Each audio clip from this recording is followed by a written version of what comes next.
There were no thermostats in 1810, no smart climate control, no flannel-lined slippers from catalogues promising Arctic-level warmth certified by polar bears, and absolutely no heated blankets that hum like friendly robots.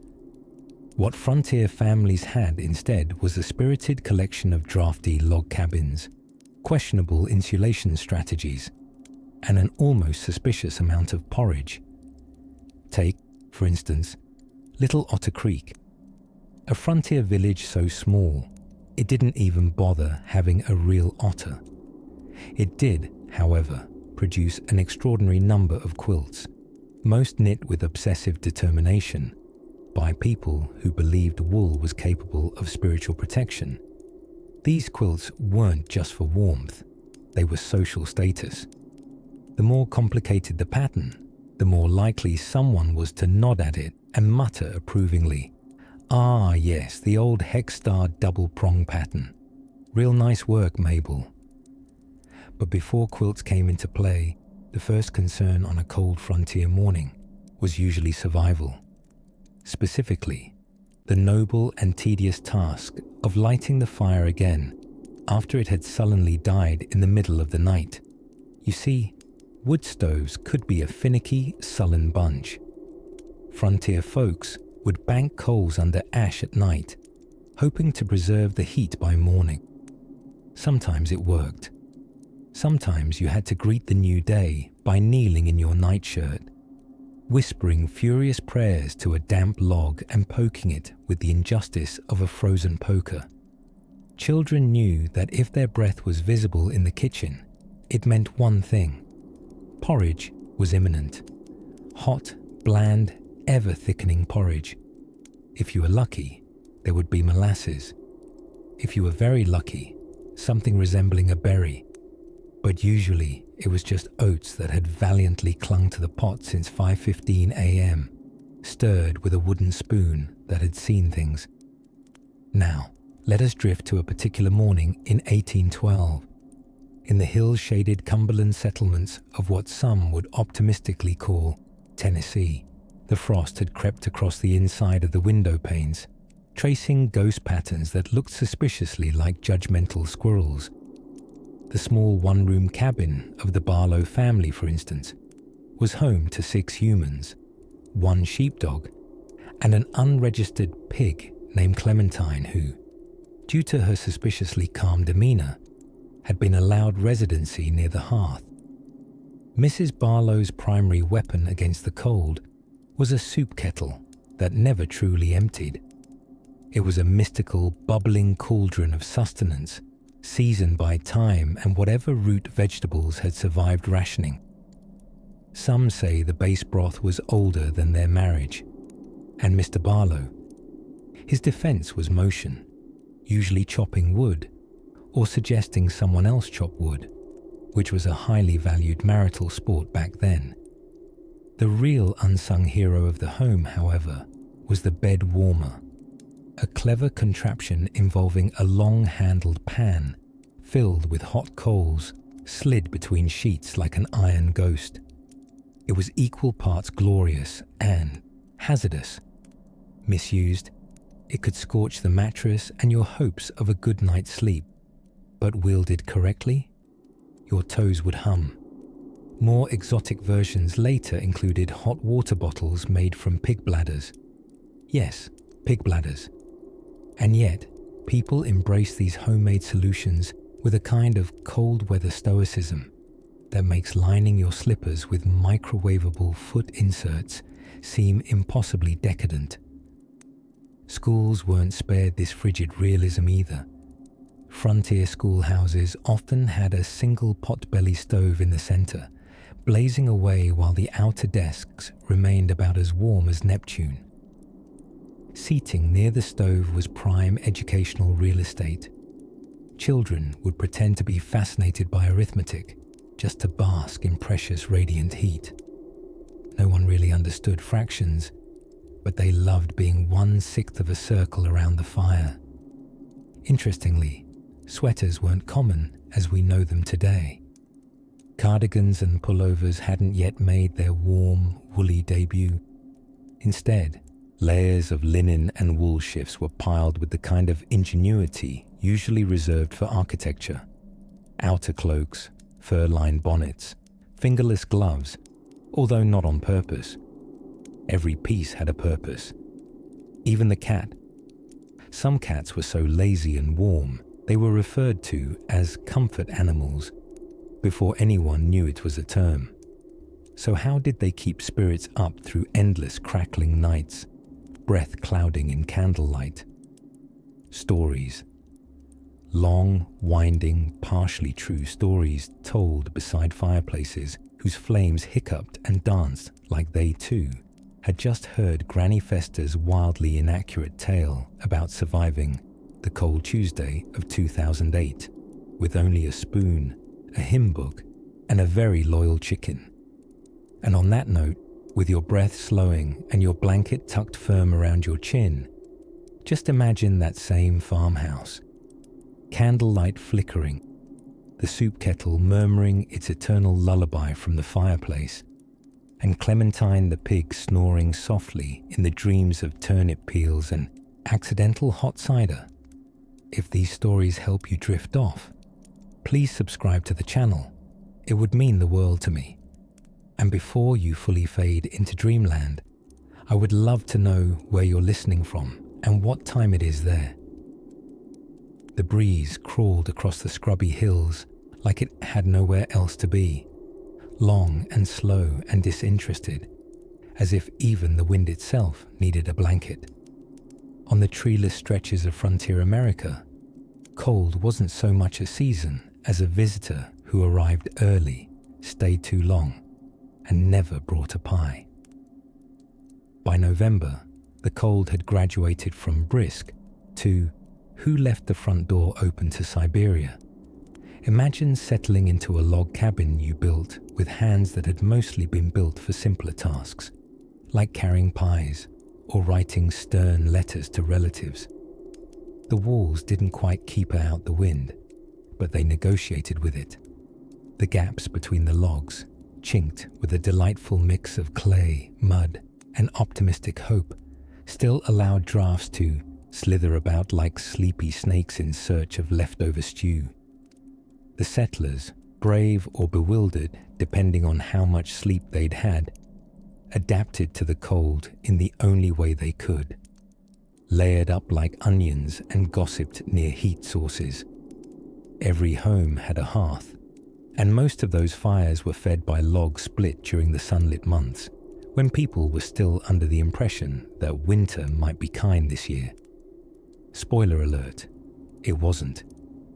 Heating didn't just mean staying warm, it meant staying alive. And in communities spread thin across the unsettled landscapes, warmth was currency, security, and social opportunity. A neighbour with ample firewood and a cheerful chimney was the Victorian equivalent of a favourite coffee shop with good Wi-Fi. People gravitated toward heat, both literal and metaphorical. Inside these rustic homes, beds offered the final battlefield against the night's frost. Mattresses stuffed with straw or corn husks, occasionally with feathers, if someone's goose had had a particularly difficult week, rested on rope supports that required occasional tightening. Hence, the origin of the phrase, sleep tight. The additional, don't let the bedbugs bite part was less about poetry and more about pest management. To keep warm beneath those covers, families employed what might now be termed aggressive cuddling. Entire households, from infants to dignified snoring uncles, piled into a single bed like hibernating squirrels. It was less romantic than it was logistical. Body heat was the most reliable furnace in a barely insulated log rectangle. Modesty lost most of its battle with frostbite by the second hard frost of the season. As for nightwear, woolen long johns, scratchy but earnest, were the garment of choice. Those lucky enough to afford it owned nightcaps, not the kind with sherry, but the type that flopped gently over one eye, looking not unlike a sad elf hat. These odd-looking accessories weren't a fashion statement, but rather insulation for the top of one's head, the logical spot from which to lose heat and hope. The more prepared families had warming pans, metal pans with lids, filled with hot coals or heated stones, slid beneath the covers before bedtime like sleepy little dragons. Of course, if mishandled, these early heating tech wonders could scorch your sheets or ignite your toes. But if you survived them, they felt like magic. In some communities, the cold drew people together, quite literally. Barn raisings in the spring were a show of strength. Quilting bees in fall were a flex of patience. But winter was when social glue was mixed near the fireside. Families would gather, often several households under one roof, sharing food, stories, and body heat. Recipes were passed down next to the stew pot. Tall tales were stretched as long as the knitted scarves. And when someone broke out the fiddle, well, forget your Spotify playlists. This was frontier DJing at its finest. There was one more humble hero in this period of home heating history: the cast iron stove. A squat, soot-encrusted box with the personality of a devoted, if temperamental, pet. Introduced in earnest during the early 1800s and embraced by the 1830s onward, these stoves revolutionized warmth. They radiated steady heat, cooked food with respectable predictability, and glowed with a sort of molten authority. Naming one was not uncommon. Old Ironside, Bertha the Burner, or simply hot stuff. The stove didn't just warm the home, it gave it a heart. But the frontier was not merely about surviving the cold. It was about making a kind of pact with it, an acceptance, a shared silence between snow and soul. As nights deepened and the world outside surrendered to frost, within those creaky walls humans invented new varieties of warmth. Not just of the temperature kind, but the kind that lives in stories, laughter, and really excellent stews. And while the fire crackled low, embers dancing their slow, tiny ballet, another struggle quietly brewed, one not against the cold, but against what the cold meant for food, preservation, storage, and a curious reliance on ice, when nature offers both the threat and the solution in the same chilly breath. The first frost always crept in quietly, like a raccoon with manners. But make no mistake, its silence was not kindness, it was plotting. For early frontier communities in the Northern Territories, that first glistening crust on a log pile meant only one thing. Winter had popped by for its 6-month stay and hadn't brought dessert. No chocolate cake, just hardship and the occasional snow in your mitten surprise. Now, unlike today, where our thermostats glow comfortingly and our puffer jackets practically come with built-in optimism, the settlers, those stubborn bundles of wool and willpower, had only homemade plans and a handful of tricks to fight off the annual assault of frozen mornings. Their secret weapon, preparation so obsessive, even squirrels would have taken notes. Take, for instance, the curious case of window stuffing. Long before the glory days of double glazing, frontier folks dealt with drafty windows that seemed to whisper, "Hello, I'm going to ruin your February." The simplest response involved rags shoved into cracks, pioneer chic at its finest, or in some cases, a paste of mud and straw plastered around the panes. Was it beautiful? No. Was it effective? Sometimes.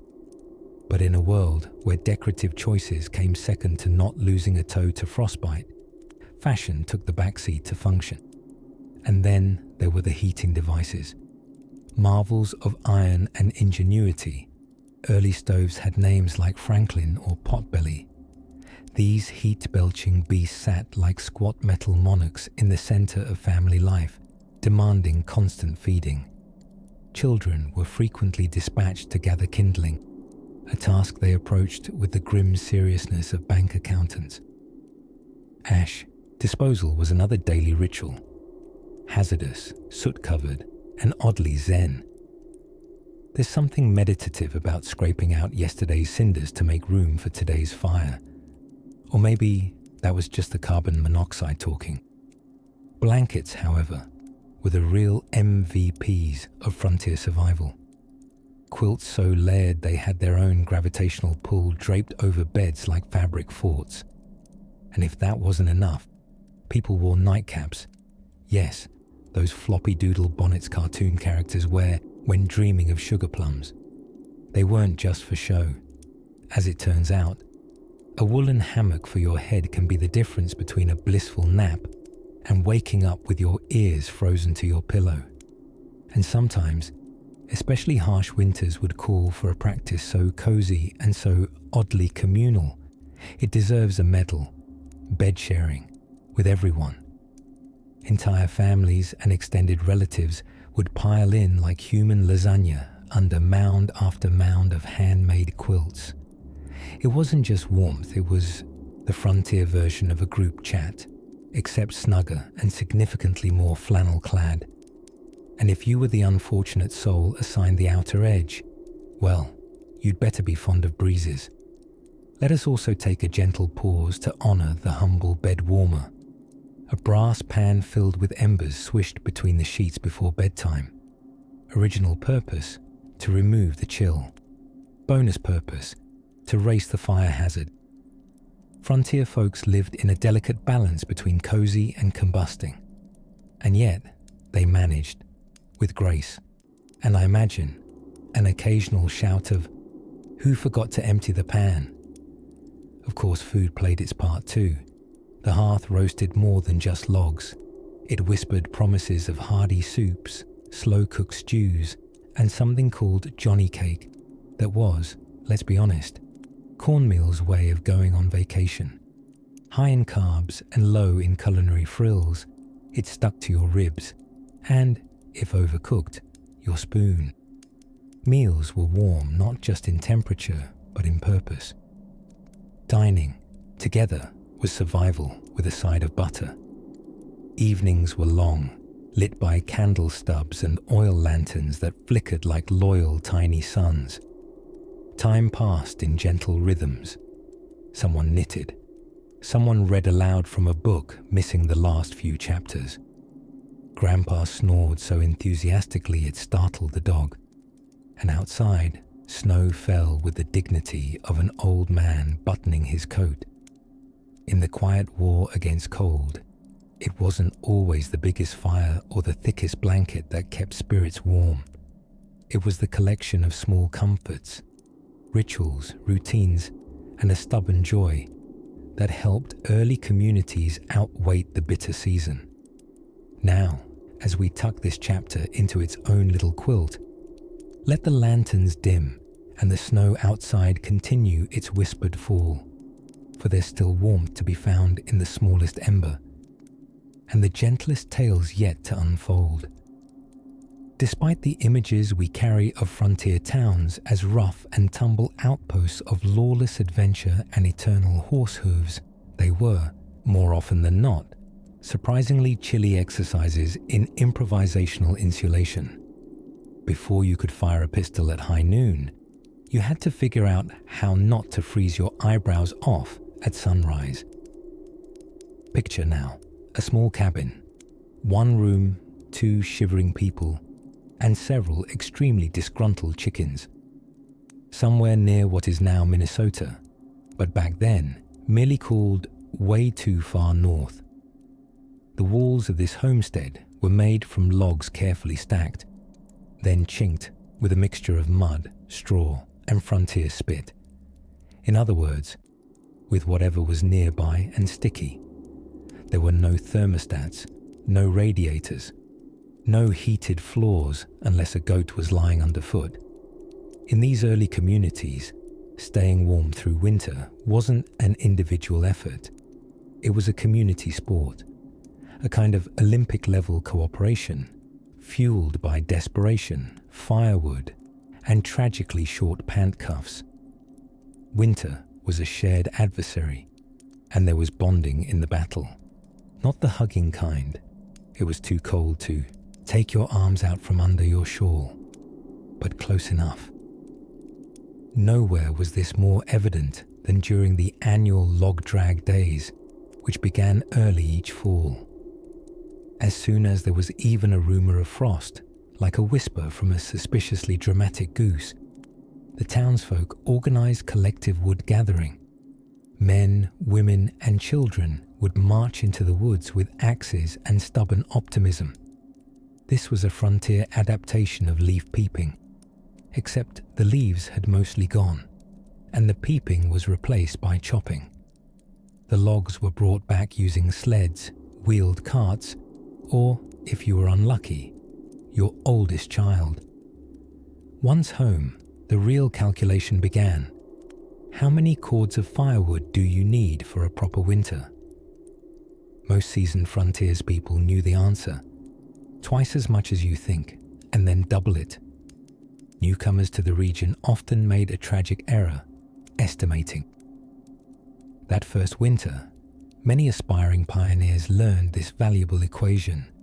1 fireplace plus 1 winter equals 1 extremely humble spring. And so, cabins became careful archives of warmth. Every hearth had its secret tricks.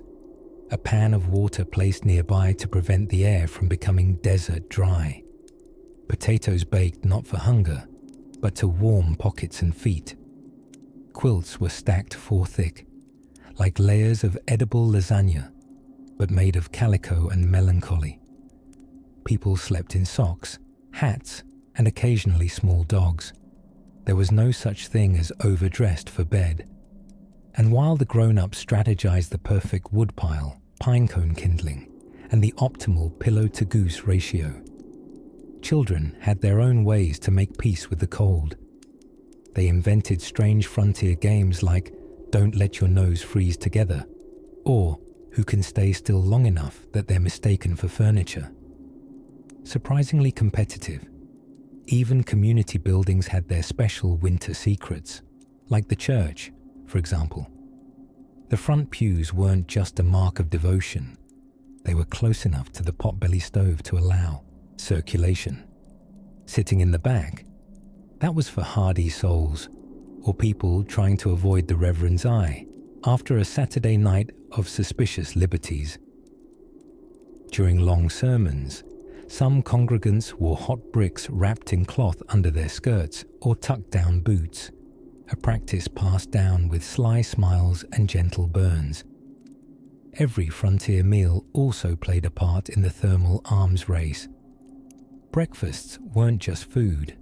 They were heat delivery systems disguised as porridge. A good morning meant bacon grease on your face and internal organs heated to a comfortably simmering stew. Soup was not an appetizer. It was a lifestyle. A pot on the stove wasn't just for eating, but for humidity, morale, and the occasional boiled moccasin repair. Yet somehow, through all the frost at the door and the icicles threatening the outhouse, people found a rhythm. They knitted between chores. They layered clothing like onions of hope. And every warm teacup was a defiant little lantern in winter's long tunnel. Yes, there were mishaps. The time Mrs. Witherspoon tried to bake bread on her stomach while napping for warmth. Or the incident when someone tried to insulate their cabin with porcupine quills, short-lived but deeply memorable. Still, the cold became less of an enemy and more of a persistent neighbor. A little rude, often inconvenient, but oddly unifying. Because in the end, nothing said community like arguing over who gets the corner near the stove and whether boiled wool smells better in spring. And as the wind moaned politely outside log walls and firelight danced across strings of drying socks, there was a sense that warmth, after all, might not just be about temperature. A sense that even in the deepest snows, humanity huddles cleverly, and quite often with cats. And somewhere, just beyond the thick quilt and the bubbling stew, the ice creaked secrets of its own. Secrets that would begin to stir inside a curious wooden crate, tucked away in the general store's back room. Wind, though invisible, has always had opinions. On the frontier, it was especially vocal, whistling around cabin eaves, rattling loose wooden shutters like a gossip at church, and slipping through chinks in log walls with all the subtlety of a nosy aunt. If cold had a voice, it was the wry, endless muttering of wind pressing itself against crude clapboard homes. And in the early 1800s, those homes were about as insult-proof as a biscuit box in a rainstorm. Imagine trudging into your one-room house after a day of splitting wood, your arms frozen in mid-ache, your boots soaked, and your nose contemplating mutiny. You hope for warmth, only to discover that your indoors offers about 3 degrees improvement over the great frosty beyond. Such were the daily indignities of early frontier winters. Nature's long, passive-aggressive letter addressed to human ambition. Now, don't go feeling too sorry for these early settlers. They were a hardy bunch, untroubled by discomfort in ways that make modern humans look like marshmallows in yoga pants. But even they had their limits. And so, many turned toward a deceptively simple solution: insulating with whatever was at hand. And whatever was at hand turned out to be a surprisingly motley crew. Consider moss. Yes, moss. That quiet and greenly philosophical plant that generally minds its own business on rocks and tree trunks. On the frontier, moss became a humble hero, stuffed into the spaces between logs with all the seriousness of sealing treasure in a vault. The result wasn't flawless insulation, more like a polite suggestion to the wind to please go around. But every bit helped. Shredded bark was another favorite. Spruce or pine bark was easy to peel off in strips and could be crammed into gaps tighter than a parson's opinion. Some families swore by clay and mud, forming an early version of plaster that dried into surprising solidity, until it cracked in the cold and fell out with a plop, which was swiftly followed by a gust of frosty laughter from the outside. And then there were textiles, the recycled shirts and trousers of dearly departed garments. That tattered flannel Uncle Ebenezer wore for 5 winters past. Its sleeves now guarded the hearth like sleepy sentinels. Old clothes, wool scraps, and anything vaguely fibrous ended up nailed, stapled, or simply hooked into place on the walls. Thus, a humble cabin might begin to resemble the inside of a wandering laundry basket. Of course, there were philosophical differences among neighbours regarding the correct way to insulate. Debates grew in local taverns and winter gatherings as emphatic as they were pointless. One man might swear by straw packed tight into wall cavities, despite its curious tendency to invite mice with dreams of 5-star lodging. Another might argue that a double layer of clapboards, with air sealed in between, was more efficient, a fact his chimney's constant smoke belied. Some dreamed grander. There were, here and there, whispers of homes dug partly into hillsides, their earth walls acting as ancient forms of geothermal technology. Earth houses maintained an almost shocking warmth, at the cost of occasional inconvenient dirt avalanches during particularly rude storms. But even stooping to shake mud from your stew seemed a small price for not freezing from the eyebrows down. Fireplaces helped, of course, puffing away like determined little dragons. But early chimney designs often pulled more warmth out of the house than they provided, a sort of reverse generosity that left families huddled together like penguins attending a somber tea party. Later improvements would bring better airflow and baking ovens tucked cleverly in the hearth, but for many decades, warmth was less blanket of comfort and more begrudging acquaintance. Still, in the soft flicker of flame and the gentle murmur of wind-muted walls, there was a strange kind of peace. The battle against cold had no clear winners, just survivors who learned to outthink, outlayer, or simply outstubborn winter. And you must admit, there's something poetic about families turning old clothes and muddy buckets into forces of resistance, banding together in the dance of daily defiance during months of icy siege. Outside, the wind howled and the frost laced itself into delicate art along the windows. Inside, children pressed warm rocks to their feet under patchwork quilts, and a lazy curl of smoke traced the ceiling's wooden beams. Somewhere, perhaps in a home half buried in snow, a woman looked up from her knitting and smiled, her wool-wrapped boots resting by the fire. Warmth, it turned out, could take many shapes, and few as imaginative as those forged by hands determined not to shiver. In the dim flicker of cabin lamplight, another quiet frontier invention was taking shape, not designed to keep out the cold, but to trap the heat instead. There is a certain nobility in socks, not today's factory-made, mass-produced bundles of cotton compromise that lose their partners in the dryer like ships lost at sea, but the handmade heroes of the frontier, a time when each sock had a story, and likely a few holes. As the evenings grew long and temperatures dipped low enough to make your breath look like it was gossiping with the air, early settlers turned their attention to one of the least glamorous, most essential fronts in the war against cold: knitted wool goods. Yes, this is the era of the sock militia. Knitting was not a hobby, it was national defense.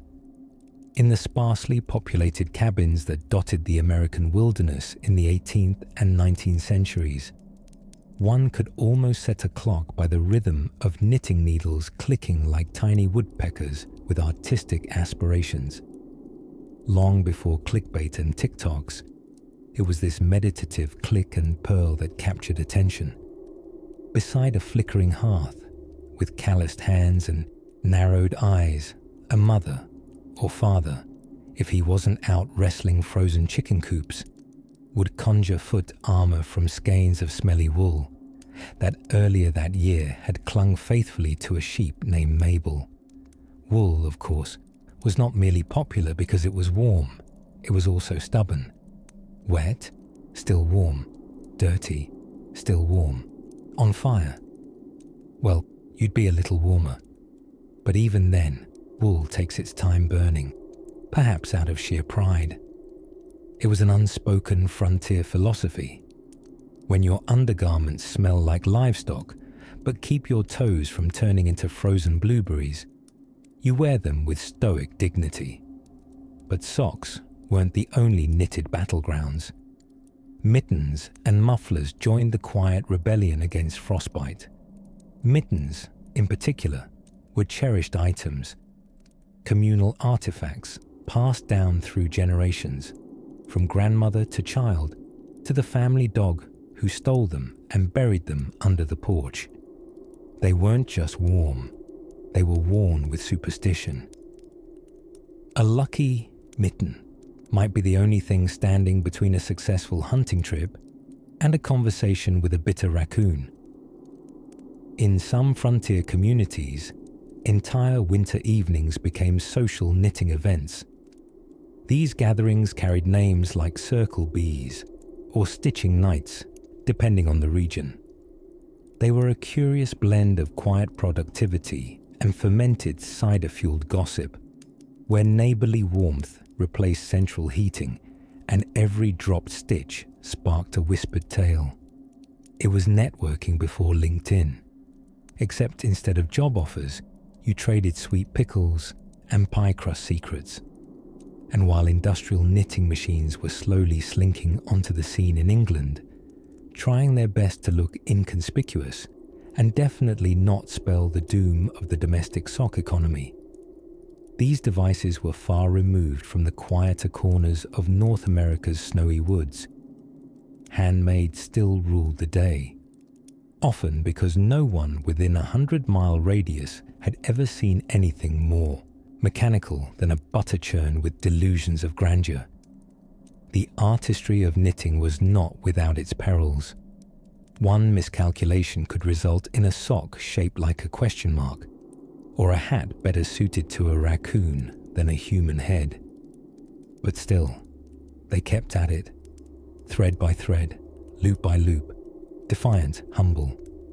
Cold air may have laughed as it slipped through chinks in log walls, but settlers retaliated with pom-poms and intricate cable patterns, which, to be honest, gave the cold a fashion complex. Children, meanwhile, were encouraged, meaning gently bribed with molasses cookies, to learn the skill early. A 10-year-old who could produce a semi-recognizable scarf was applauded like a rock star, sometimes earning the family's third prettiest button as a reward. These little victories mattered.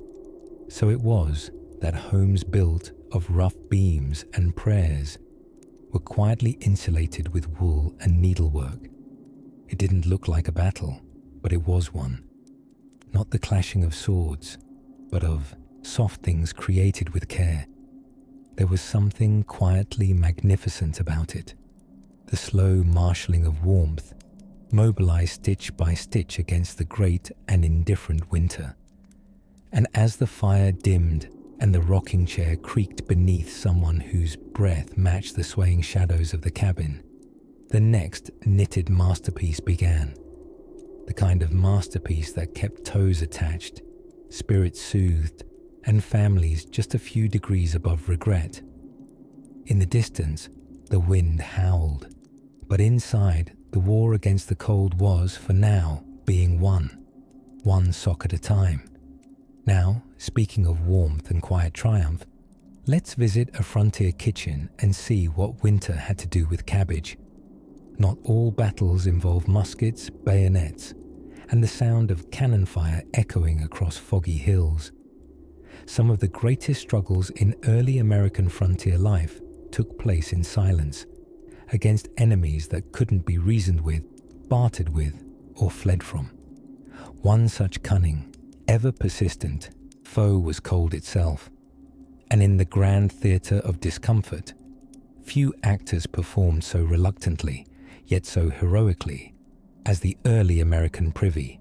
Yes, the humble, frigid outhouse, hero of no songs, recipient of no medals, yet a place that during those long winters tested both the human spirit and the buttocks. Let us travel together, in our imagination, to a small log settlement tucked like a quiet sigh into the snow-laden pines of early 1800s Ohio. The kind of place composed mostly of families, oxen, and various types of steam, whistling from kettles, rising from porridge, or escaping just above mitten-tucked noses. These early frontier communities, experts in patience and layering, contended with brutal winters not only inside their drafty cabins, but on strategic excursions to what one diarist famously referred to as the bleak office outback. Trudging through waist-deep snow in darkness just to do one's business was, quite literally, a regular affair of character. Privacy in these lavatory lodges was a relative term. Wood plank doors that didn't quite shut, crescent moons carved into them for no other reason than someone thought it looked picturesque, and an ambience best described as enthusiastic ventilation. Perhaps the greatest underreported misery of the outhouse in winter was the experience of sitting. The wooden seat, lovingly crafted by someone who had definitely never sat on it in January, carried the tactile charisma of a block of ice that had offended a tree. The moment of contact was dramatic, even operatic to some. For this reason, many pioneers adopted tricks born from brilliant homespun logic, stuffing hay into the holes, placing a bit of wool down first, or, legendarily, warming a rock by the fire and carrying it like a very determined pilgrim until their mission was complete. One can only imagine the disappointed groans when the rock, too, needed a turn on the seat. And yet, for all the suffering, the outhouse was vital. It kept unpleasantness far enough from one's dwelling that bacteria and small talk never got too close. Plus, it granted a rare moment of solitude. Perhaps it's no surprise that more than a few frontier poems were scrawled during these brisk retreats. A few verses of Ode to a Frigid Moment have been found beneath floorboards, carved with controlled panic into pine. Now, you might be wondering why anyone in the era of desperate innovation hadn't come up with better solutions. The simple answer: they were too busy not freezing to death. Frontier folk were ingenious, yes, but their priorities leaned heavily toward fires, roofs, and something close to bread. Indoor plumbing wasn't just a dream, it was a fantasy bordering on spiritual. Eventually, more promising ideas did emerge. Chamber pots made indoor nighttime business less perilous, though not necessarily more sanitary. A strategically placed bucket offered warmth in exchange for dignity. And of course, there was the occasional depression dug into the snow behind the barn. Unofficial, undignified, but effective in a pinch. Sometimes called a snow chair, depending on how poetic the individual chose to be. But let us not mock them too heartily, for in their ingenuity and their quiet, half-frozen reflections under stars and pine, these early pioneers created not just a culture of survival, but one of careful observation. They watched frost-traced delicate geometry on window panes. They read the creak of trees. They listened to wind wrap itself around chimneys like a cold cat looking for warmth. They had time, in those brief and necessary moments, to contemplate life's bigger questions, like why one had moved so far west in the first place, or why, despite it all, the stars looked so beautiful in the icy night sky. And as we tuck ourselves into our modern beds, grateful for insulation and central heating, somewhere deep in our memory may stir an appreciation for the resolve it must have taken to rise from bed at dawn, pull on boots half frozen near the hearth, and march gallantly into the snow, just to answer nature's chilly call. Up next, we'll peek inside those early frontier hearths to discover how families tamed fire itself, not just to stay warm, but to cook, preserve, and survive, one simmering stew at a time. By the time winter's breath curled around the shingles of a log cabin like smoke from an uninvited guest, frontier folk had long since given up the idea that nature could be reasoned with. You couldn't out-argue the frost, and you couldn't bribe the wind, though plenty tried. Often with bits of bacon they accidentally dropped by the fire, while hoping it might count as an offering. This was the season when communities didn't just survive, they huddled into the great intimacy of patience. And paramount in that gentle standoff with the cold was a beloved but often overlooked character, the quilt, or more accurately, an entire diplomatic corps of quilts stuffed with everything short of good intentions. Some were stitched with worn-out clothes, others with flour sacks, and the best ones had stories inside them. Wedding dresses trimmed down to squares, baby clothes sewn beside the patches from old army uniforms. The result was less a blanket and more a patchwork autobiography, and when the wind howled, it was the quilt that told the louder, warmer story. Nowhere was this practice more devout than in the household of one Esther Calloway, matron of a small cabin nestled somewhere between forgettable coordinates in what is now part of northern Ohio. Esther was famed for two things: her apple butter, which one hungry traveller once declared divinely unnecessary, and her winter preparations, which began with a declaration that could freeze soup. "Children, it's time to cover the cow." This was not a suggestion involving literal bovine blanketing, not yet anyway, but it was the start of Esther's annual domestic offensive against winter, a campaign marked by rituals nearly ecclesiastical in their seriousness. First came the stuffing of rags into the gaps between the log walls, a practice known as chinking. Most homes came with a chinking system installed by the original builder. But every year, like clockwork, those little gaps widened when the cold arrived, the wood shifted, and the wind remembered your address.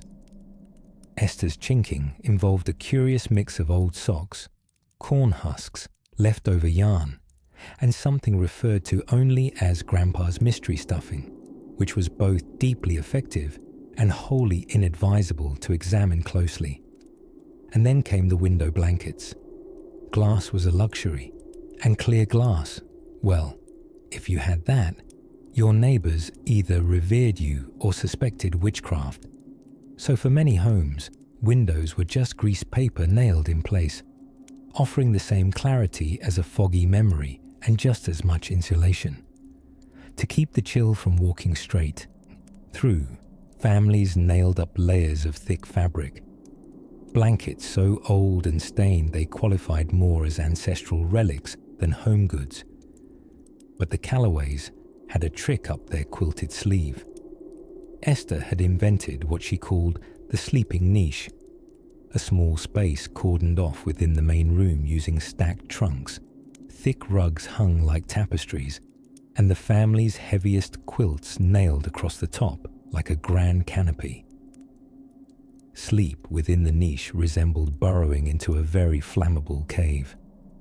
Everyone crammed in, feet on feet, heads tucked beneath each other like spoons in a drawer. But the body heat, combined with the layers above and below, could make even the harshest night feel survivable, especially if no one moved too quickly and disturbed the warm equilibrium. From time to time, unexpected challenges would arise. One particularly brutal January, a squirrel found its way into the calloused folds of the niche and decided it too had found an ideal wintering location. Waking up next to a warm rodent isn't ideal under most circumstances, but frontier etiquette dictated that any creature tough enough to make it into the niche uninvited had earned the right to stay, at least until the thaw. And throughout it all, there was the stove. Oh, the cast iron stove.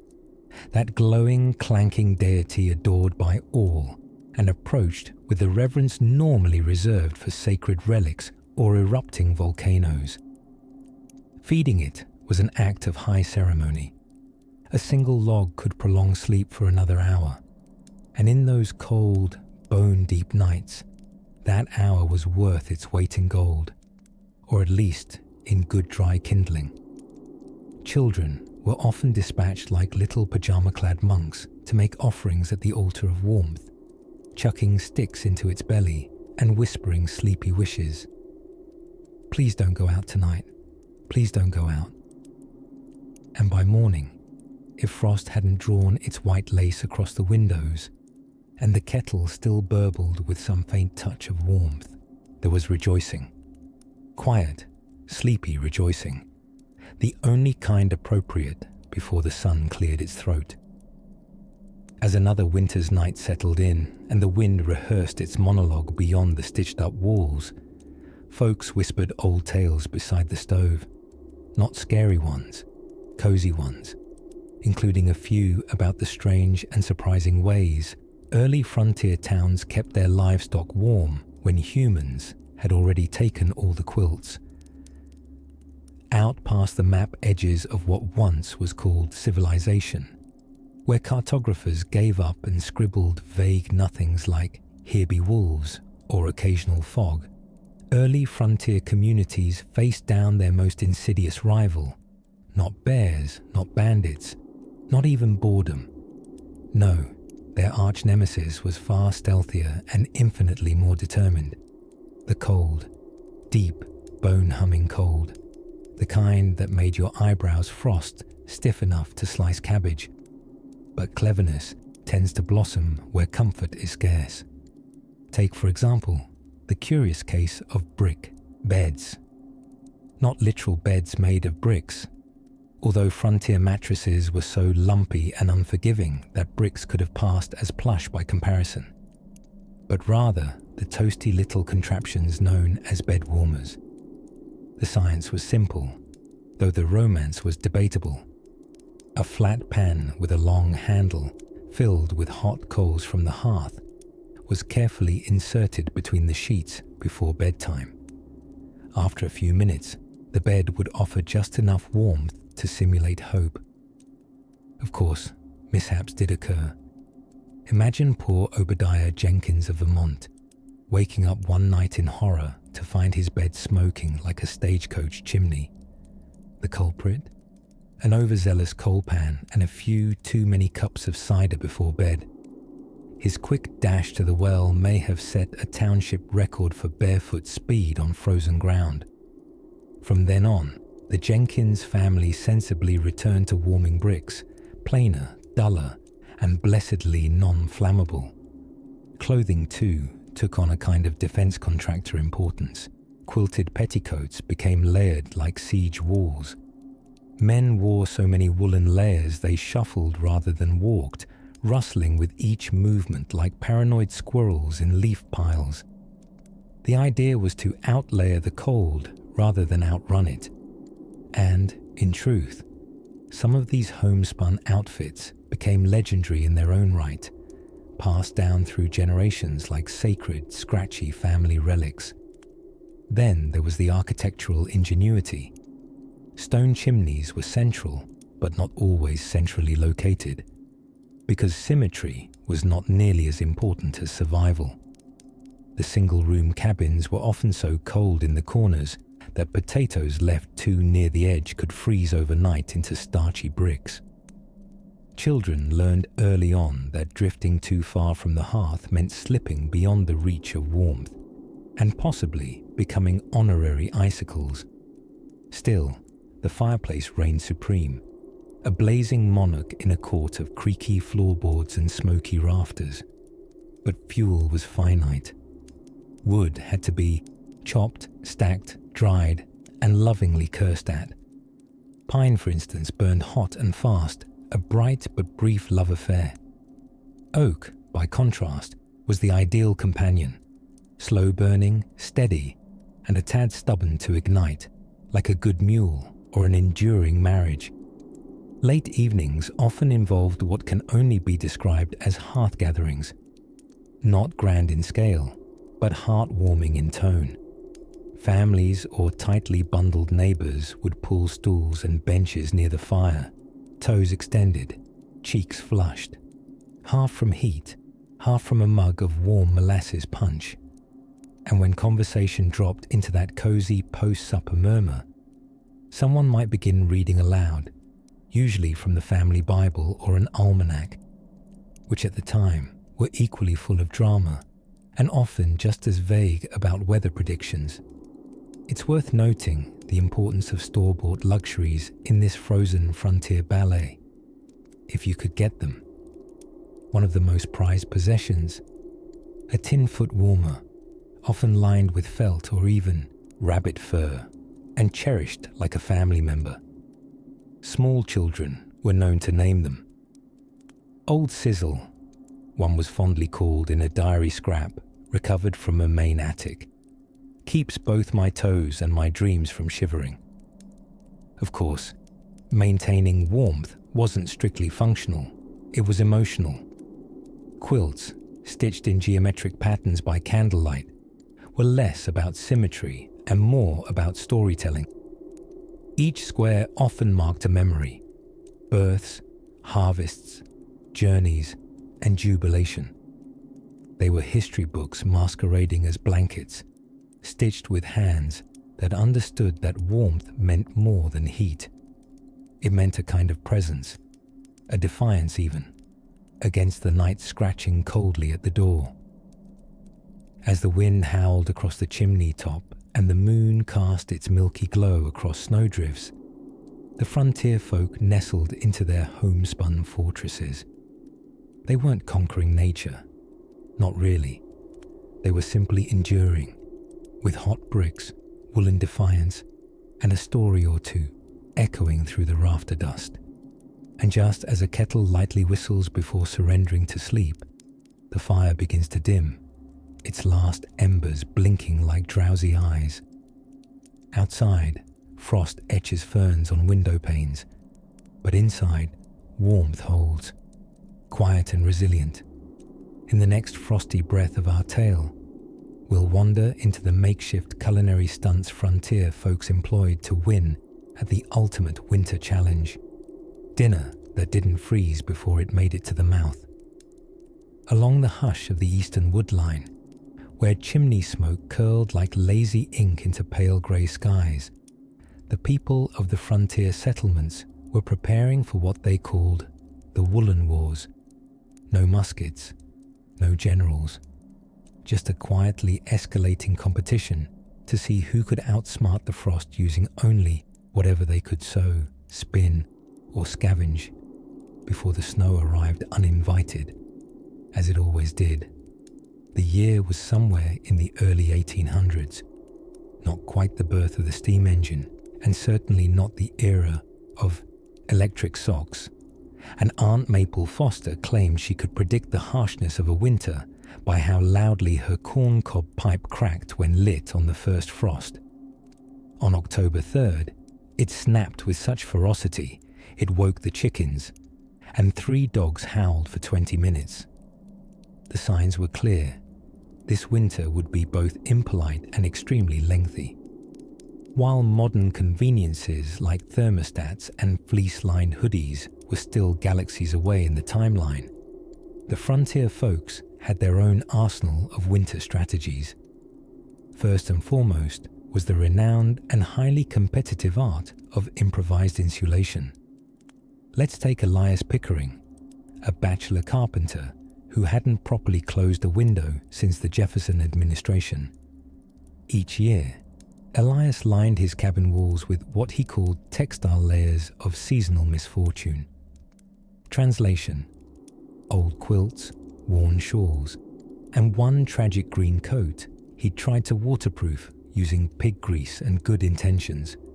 He hammered these relics onto the walls with such confidence you'd think he was building a castle, not stapling a bonnet from 1792 over a drafty knothole.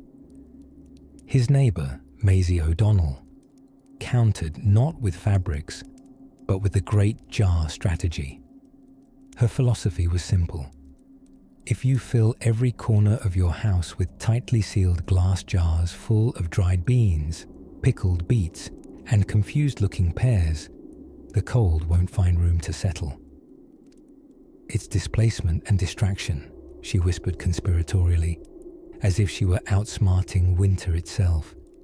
A well-placed turnip can intercept a breeze better than any fancy curtain. Others got more abstract.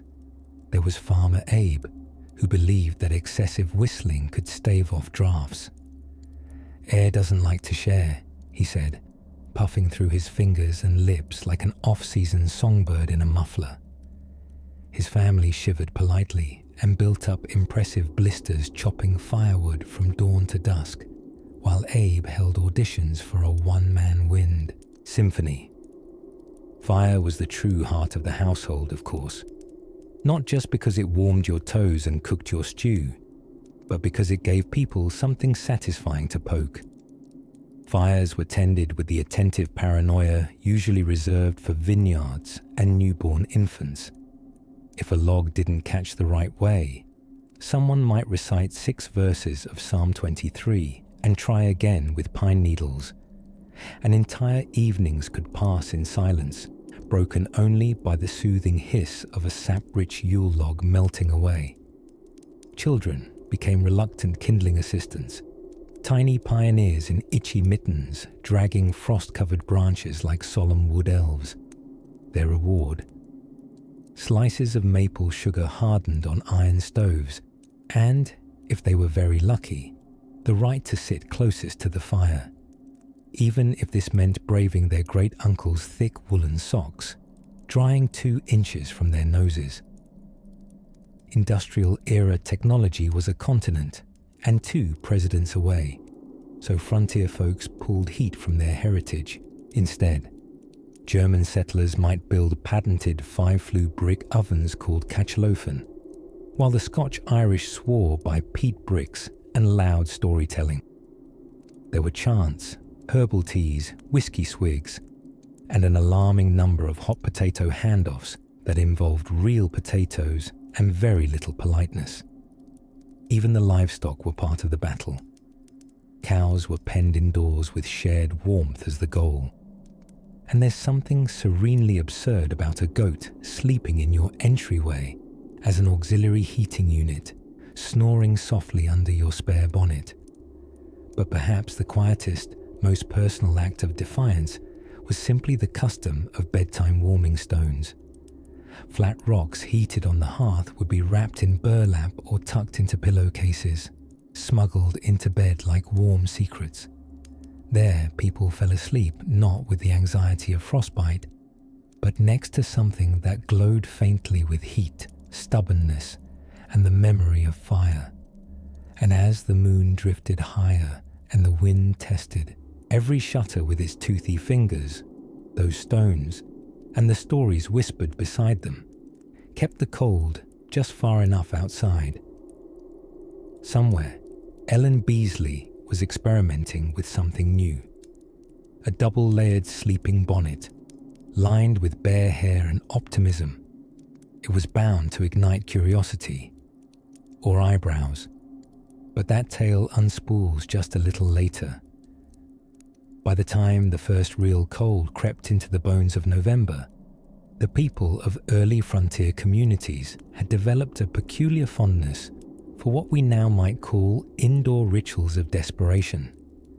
You see, once the snow began to knit its annual quilt over the fields and hills, the frontier folk, ranging from plucky Scandinavians to suspiciously chilly Scots, fell into a sort of tangled winter ballet with their homes, their food, and one another. You might imagine roaring fires, fluffy slippers, and mugs of something steaming with cheer. But no, what this winter dance lacked in elegance, it made up for in honest absurdity. Take, for instance, bed warmers.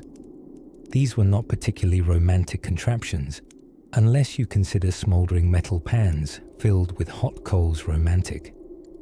People would slide them under the covers moments before collapsing into bed, hoping to chase away the frost demons. The problem, of course, was timing. Leave it too long, and you risked setting your flannel nightshirt alight. Too short, and your toes would greet a mattress colder than a banker's handshake. It was quite literally a hot mess. In especially drafty cabins, which is to say most of them, the real warriors of warmth were the children. Before central heating, before insulation, there was Benjamin, 7 years old and barely awake, marching uphill both ways in his dreams just to line the cracks in the logs with moss before supper. Children were amazing at fitting into small gaps, chimneys between rafters, inside root cellars, and they were often dispatched like little human corks to stop the wind from entering wherever it pleased. And of course, let's not forget the great indoor migration of livestock. When things got truly desperate, and we're talking thermometer bottoming out, frost on the inside of the teacups desperate, it was not unheard of for a family to invite their less than aromatic farm friends inside. Chickens in the kitchen, goats in the parlour, and one particularly famous instance of a pig falling asleep under the dining table, snorting softly through a dream about turnips. Naturally, these were stopgap solutions. The true secret weapon of winter survival was not mud chinking or the embers of a smile. It was layering. Oh yes, not fashion layering, survival layering. Before Gore-Tex, before Thinsulate, there was pajamas under trousers, under more trousers, followed by woolen coats layered so relentlessly that the average adult looked less like a person and more like a quilt with boots. Silhouettes in early paintings are misleading. The poise, the symmetry, all lies. Those portraits failed to capture the real frontier reality. Everyone resembled slightly startled mannequins waddling through a snowdrift. Buttons strained, elbows vanished, hands disappeared into sleeves never to be seen until April. Food, of course, played a central role in the battle against cold. Not that they were feasting every night. Fat was the winter's favorite currency. Sweat, lard, and anything vaguely greasy was prized not only for calories, but insulation. There was a general consensus that having a bit more personality around the belly was sensible rather than slothful. Hence, the rise of what children then called Granny's brick pudding, a dessert so dense it had its own gravitational field and required a two-handled spoon to serve. The rhythm of winter struck deep into the psyche. Days shortened, candles lengthened, and storytelling became a matter of both entertainment and survival. Sitting close to firelight, people would spin tales, old and older. Stories of wolves in the forest, of summers returning, and sometimes of that one Ohio cousin who once lost a boot in the snow and emerged from spring still barefoot but strangely cheerful. There was a quiet joy in all of it. Dirty boots drying near the hearth, frost tracing ornate patterns on the window panes, and the sound of someone stomping the snow off before shaking the biscuit tin as a not-so-subtle dinner bell. In between the practicalities, stoking the stove, preserving the onions, shooing the goat off the bench, there lingered a kind of peace, a peace shaped by repetition, necessity, and just the right amount of absurdity. And nestled in that warmth, amid the woolen layers, the mushy root vegetables, and stories woven like scarves, people learned not just to survive the cold, but to quietly, stubbornly thrive within it. As blizzards whispered outside and kettle lids danced lazily on the boil, a calm settled over the cabin, a calm that, in some homes, would soon give way to the curious art of building furniture without any nails at all. In the snug stillness of a winter morning somewhere west of proper maps and east of truly bad decisions, breakfast was not a meal. It was an act of survival. And in that quiet tug-of-war with sub-zero ambition, frontier communities found themselves engaged in a daily battle less about fighting the cold and more about outsmarting it with biscuits. In log cabins that whispered when the wind blew through their walls, because something always whistled where a nail should have been. Families shuffled from under quilts, sewn with threadbare optimism. The air bit at bare fingers, toes, and anything foolish enough to be uncovered. And before anyone dared to crack the door open to the world's frosted judgment, someone had to coax the stove to life. Here lies the unsung glory of kindling, the brittle poetry of splinters and sap made noble. Pioneer children, if they hoped to earn syrup with their pancakes, had to rise early and gather sticks still damp from snow, their breath puffing out like smoke signals of sleepy reluctance. Matches were precious. Fires couldn't be expected to start themselves, not without sacrifices, whispered promises, or the occasional curse. But once the fire caught, then the cabin slowly thawed into something less miserable. The cast iron stove, patched, black as a winter midnight and twice as moody, began its slow exhalation, It hissed. It groaned. It belched a metallic warmth that traveled inches an hour, like a bear waking from hibernation and reconsidering the whole idea. The stove was the hearth, the heart, the gossip center, and sometimes, accidentally, the bread warmer. Children would hover around it like moths in union suits, hands outstretched, silently praying that breakfast would involve molasses. Dogs curled near it like pretzels on rugs that began life as something else entirely. And socks, stiff from snow and despair, would be placed on the rail to unfreeze their attitude. Now then, frontier meals rarely involved culinary acrobatics. The food pyramid was more of a suggestion.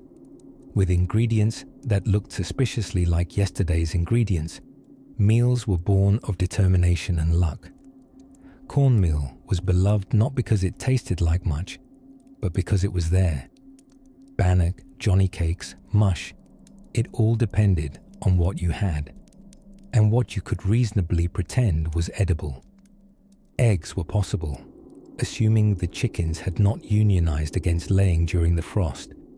Bacon, a gem, a miracle, was hoarded like treasure and smelled like heaven's own handshake when cooking. But potatoes were the real foot soldiers of the winter pantry.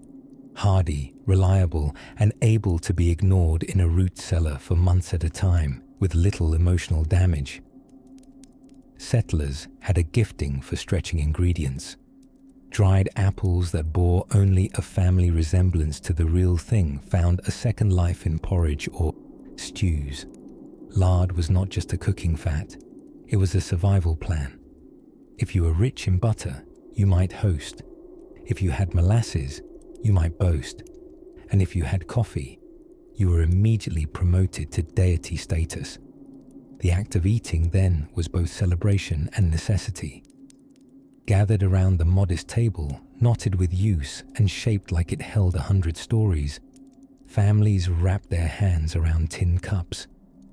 The warmth of soup or gruel was not glamorous, but it did hum something deep in the bones. Tables had no linens, but plenty of elbows. And although utensils were uneven in number, every hand knew how to pass a bowl or say thank you with a bent smile. They ate to the rhythm of creaking walls and wind gust lullabies, the occasional snap from the fire punctuating moments like period marks in cozy letters. Breakfast was slow. No one rushed toward the cold. The day could wait. The frost was not going anywhere, and neither were the goats, unless they'd finally figured out how to unlatch the barn door again. Outside, frost spidered across window panes in elaborate lace. Nature's idea of interior design. Boots steamed gently by the wall, drying unevenly and plotfully. And beyond the woodpile, icicles clung to roofs like awkward chandeliers, stubborn, beautiful, and vaguely threatening. Some called it rustic, others deeply inconvenient. But inside those log-wrapped hopes and hand-stitched mournings, the fight against cold was never about heat. It was about holding tight to rituals, habits, and the small luxuries of tea that might have once been bark soaked in good humor. As the last embers of the breakfast fire shed their glow, someone reached for mittens, another for a milk pail, and the day tiptoed on. Later, we'll wander through the snowy paths toward the general store, where gossip traveled faster than sleds, and where socks and sugar held equal value. In the murky, blue-grey hush of early morning on the frontier, before the sun stretched its golden fingers across frostbitten cabins, there existed a sacred rite of passage known as chopping the morning wood. Not to be confused with a leisurely hobby, this was a matter of survival sprinkled with a dash of existential dread. The axe, an unsung hero of pre-electricity America, stood upright next to the hearth like an overworked uncle refusing retirement.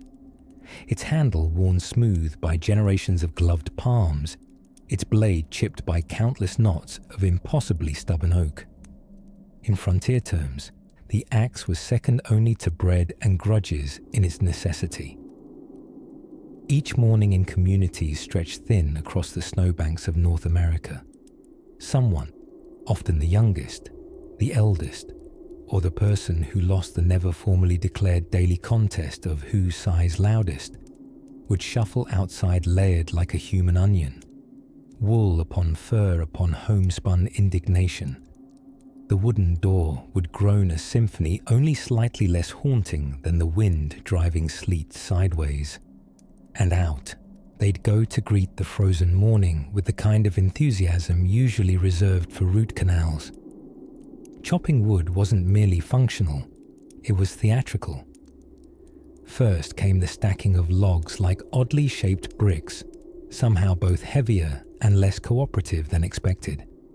Then, with the eye-squinting precision of a man trying to remember a dream, the chopper would raise the axe high. Often, a prayer to both physics and fate would follow, inaudible under the breath, but deeply heartfelt. Please hit it. Whack. Cue the satisfying crunch of splitting bark and the subsequent wobble of legs that weren't quite awake for this sort of punishment. The term cord of wood comes into our tale here. An official measurement of tightly stacked firewood, 4 feet high, 4 feet deep, and 8 feet long. Early frontierers knew this distance well, not because they liked math, but because measuring was crucial.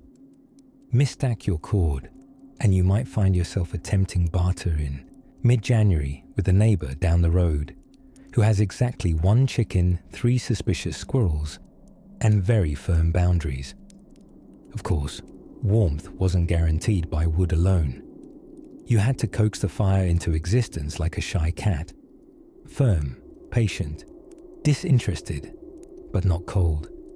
And starting a fire was an art and science and minor miracle. Flint and steel, or matches if you were filthy rich, or recently traded a raccoon skin for 1 elegant box, would be employed with dramatic flair. Kindling, dry twigs and bark, would be nested together like a haphazard bird's cradle. And then, a spark, a breath, a glow. A fire would take its first wheezing gasp. The cabin, once thick with the breath fog of its own occupants, would begin to hum with warmth. Ice might pull back ever so subtly from the inside of the window panes, revealing the outside world in all its dazzling, indifferent coldness.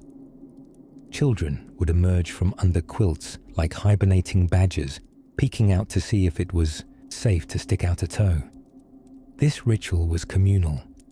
Even if only one person chopped or stoked or cursed the unburnable logs, probably pine, always the disappointment of woods, the warmth gathered belonged to all.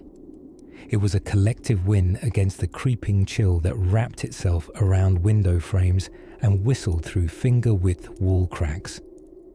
And then, there's the curious tale of the footstone. Yes, footstone. Not a metaphor, but part of early American ingenuity at its most charming and mildly ridiculous. Before bed each night, frontier folks would heat small stones near the hearth, then wrap them in rags or spare bits of wool and tuck them at the foot of the bed. Presto, primitive foot warmers. These humble hot rocks were cherished bedtime accessories, carefully placed to avoid first-degree burns, while still offering the simple bliss of toasty toes. It wasn't technology, it wasn't efficient, but it was cozy. A sort of determined coziness that comes from meeting the cold face first, bundled in hand-knit everything and armed with open flames. Some even kept potatoes in their pockets, cooked ones, warm from the hearth, to double as hand warmers on errands, and snacks should impulse strike. This, my friend, is the true crossroads of sensible and delicious. As the cottage fire crackled into its late morning confidence, and the smell of frying cornmeal mingled with ash-dusted air, a quiet comfort settled in. The great cold may rule the land, but the little victories, splitting a stubborn log on the first swing, warming a sock against the stove, these made a life not just possible, but tender in its own smoky, wool-covered way. And just over the hill, where snow drifted and dusted everything like sugar on a daydream, another kind of frontier warmth was just beginning to stir. There's something peculiarly satisfying about watching someone knit by the light of an oil lamp, while a snowstorm whispers at the shutters. It's an image of defiance, one that transcends just threads and needles fluttering like tiny conductors of domestic resistance. It's quiet, yes, but quietly powerful. In frontier communities, where winter had no menu and offered only one serving, cold, the real warriors of warmth weren't found on battlefields. They were inside cabins, by the hearth, wielding wool and stubbornness. Let us now wander gently into the world of early American textile ingenuity. It all began, as many things did, with sheep. Sometimes they were volunteers, sometimes they were gently coerced, but in both cases, they were generously fleeced. A frontier family with even a few sheep held a kind of fuzzy insurance policy. Wool was not just a fabric, it was a lifeline. Your success against frostbite often depended less on a battlefield charge and more on whether Aunt Mariah could remember the difference between a garter stitch and a pearl. Before textiles came in tidy rectangles at department stores, they were made from scratch, which in this case meant from scratchy. Frontier wool was sifted, carded, spun, dyed, and finally, after hours of muttering and some gentle swearing, woven or knit. Spinning wheels weren't quaint decor. They were as vital as rifles. While a musket hung by the door to protect against predators, the spinning wheel stood in the corner, quietly ensuring that your toes stayed attached to your feet through February. Spinning was both art and endurance sport. Skilled frontier women could turn a sheep into a skein of yarn, and then into socks, hats, mittens, and sometimes even what they optimistically called trousers, though these occasionally resembled woolen barrels with ambition. In fact, there was a particular glory in frontier socks, which often weighed as much as small dogs and smelled like wet bravery. Dipped into bearskin boots lined with straw, they were less a fashion statement and more a declaration of continued survival. Some accounts mention frontier children being wrapped so thoroughly in wool that passers-by could only identify them by hat color. More than one child was left outside for play and nearly mistaken for a log. Of course, wool wasn't the only fabric in the resistance against winter. Flax and linen stepped in during warmer months, but when the chill came nipping, everyone turned back to the sheep with apologies and nervous glances. Cotton, at this cold latitude and pre-industrial stage, was more rumor than reality. Now, let us not forget the quilt, the Joseph's coat of the bedding world. A true frontier quilt could weigh up to 15 pounds and required 3 family members and a faithful dog to fold at night. These patchwork powerhouses were made of whatever scraps one could muster. Old dresses, worn-out work shirts, and the occasional curtain from an unloved window. Families sewed them together over seasons, and quilting bees became equal parts social event, artistic expression, and covert gossip exchange. Wrapped in a quilt by the hearth with a mug of something steaming was about as close to bliss as the average settler could hope to get, even if said mug was filled with bark tea and a solemn promise that coffee would return one day.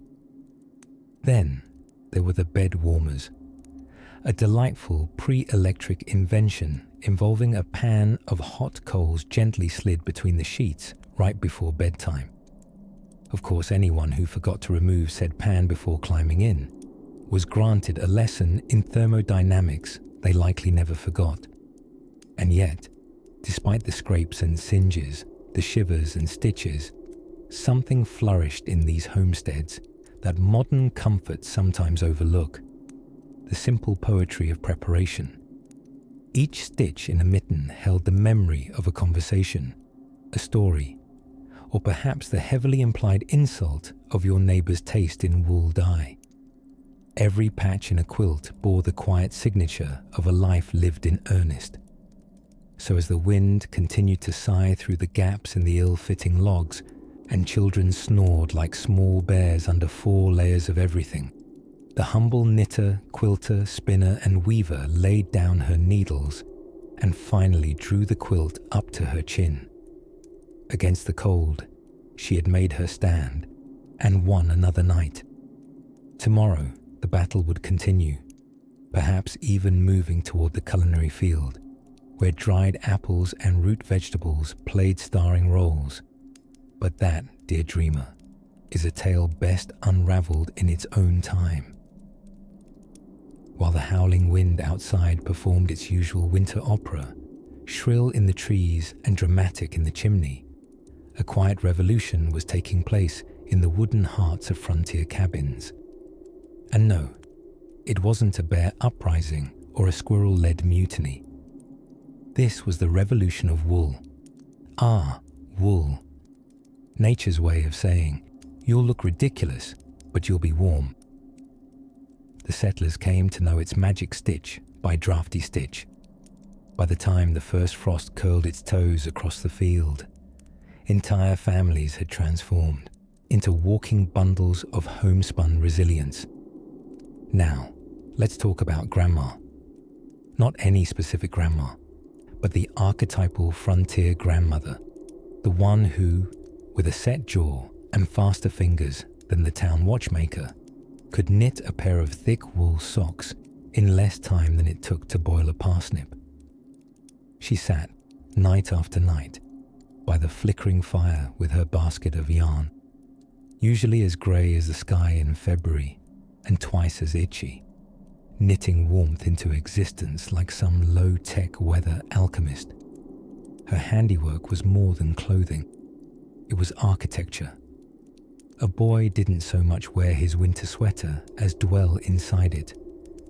Buttoned to the chin, sleeves too long, its hem brushing his knees. This was not fashion. This was family insulation strategy. Entire conversations were muffled by scarves knitted with such density. One had to be fluent in eyebrow reading to communicate. And heaven help you if you tried to leave the cabin without your wool layers. You go out without your mittens, and I'll sew them directly to your hands next time, was a common maternal phrase, delivered with loving menace while reaching for a spool of thread as if to make good on the threat. But for each new item of cozy garments, there was the matter of the sheep. Oh yes, the great unwitting heroes of the frontier Cold War. You've never seen someone treat livestock with such reverence as a man in a blizzard, staring earnestly at his only vaguely cooperative sheep and whispering, "Hold strong, Matilda. We'll need your fleece come spring." Sheep shearing was an event in and of itself, a strangely intimate tug-of-war between man and beast, where the goal was to remove a wool sweater big enough for 6 people without also removing the sheep's dignity. Sometimes it went well. Sometimes, well, there were some very oddly shaped mittens that year. Once sheared and carded, because yes, everything on the frontier sounded like a fancy board game. The wool underwent its transformation into yarn. The spinning wheel, ever creaky and poetic, became the hearth sidekick. There's something hypnotic about imagining the wheel turning, spinning raw fluff into winter survival, over and over. A rhythm older than empires but smoother than warm cider. Of course, not everything that was made from wool was made well. There were inevitable disasters. The scarf so long it looped around the neck thrice and had to be tucked into one's boots, or the cap with one ear flap dramatically longer than the other, creating an aerodynamic imbalance so severe it could affect sledding performance. Still, frontier fashion prized function over symmetry, and sometimes a lopsided hat was just what you needed to keep optimism from freezing solid. Now, in the community spirit of these early settlements, wool gathering wasn't just a metaphor for daydreaming. It was a task shared at barn dances, quilting bees, and long winter nights filled with the scratch of needles and the soft hum of lullabies sung over spinning wheels. Even the town's bachelor recluse would show up occasionally, trading a few rabbit pelts or smoked fish for a fresh pair of socks. Though everyone suspected, he also came for the molasses cookies. And so, the settlements soldiered on through bitter months, held together not only by the sturdy logs of their homes, but by threads of wool spun with patience and practicality, sometimes dyed with beets or onion skins for flair, and always scented faintly of smoked pine and hope. The warmest things were not the stockings, but the hands that made them. And when tucked into bed at night, curled beneath patchwork quilts and sleepy ambition, settlers were wrapped in more than layers.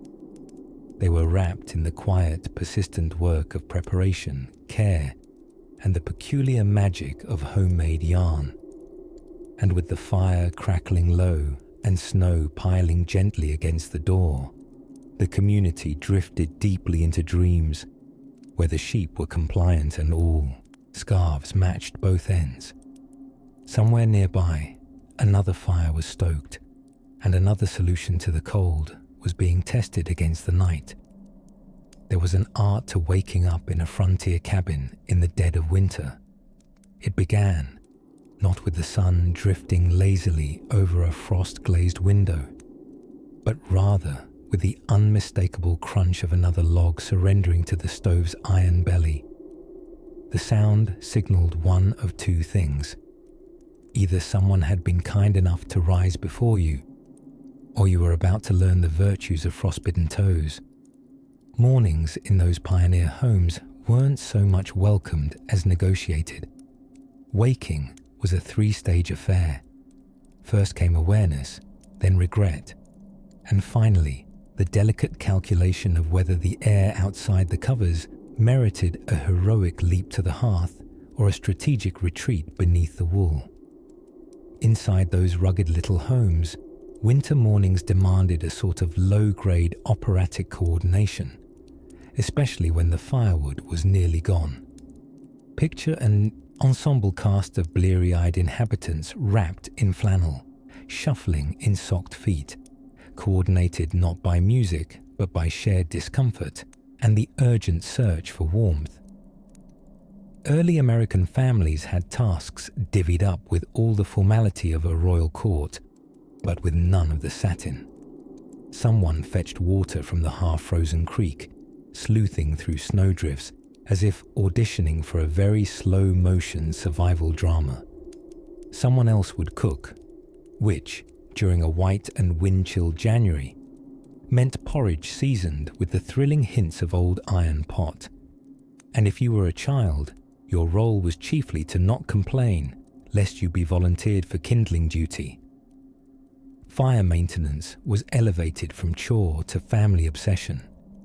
Wood, the reigning monarch of survival, had to be kept dry, chopped finely, stacked wisely, and consumed thriftily. It was said in some parts of upstate New York that you never really got to know a neighbor until you borrowed wood from them and returned it promptly, with thanks and a respectful nod toward their axe skills. In some communities, disputes over wood piles rivaled those over livestock or property lines. There was, after all, etiquette to these things. You didn't touch another man's cords of hickory without cause, especially if those cords had been split and stacked with artistic precision. In fact, to stack wood improperly was to risk damage not just to backs and fingers, but reputations. let it be known that your pile leaned too far south, and you'd have whispers dunked in your ale down at the local tavern.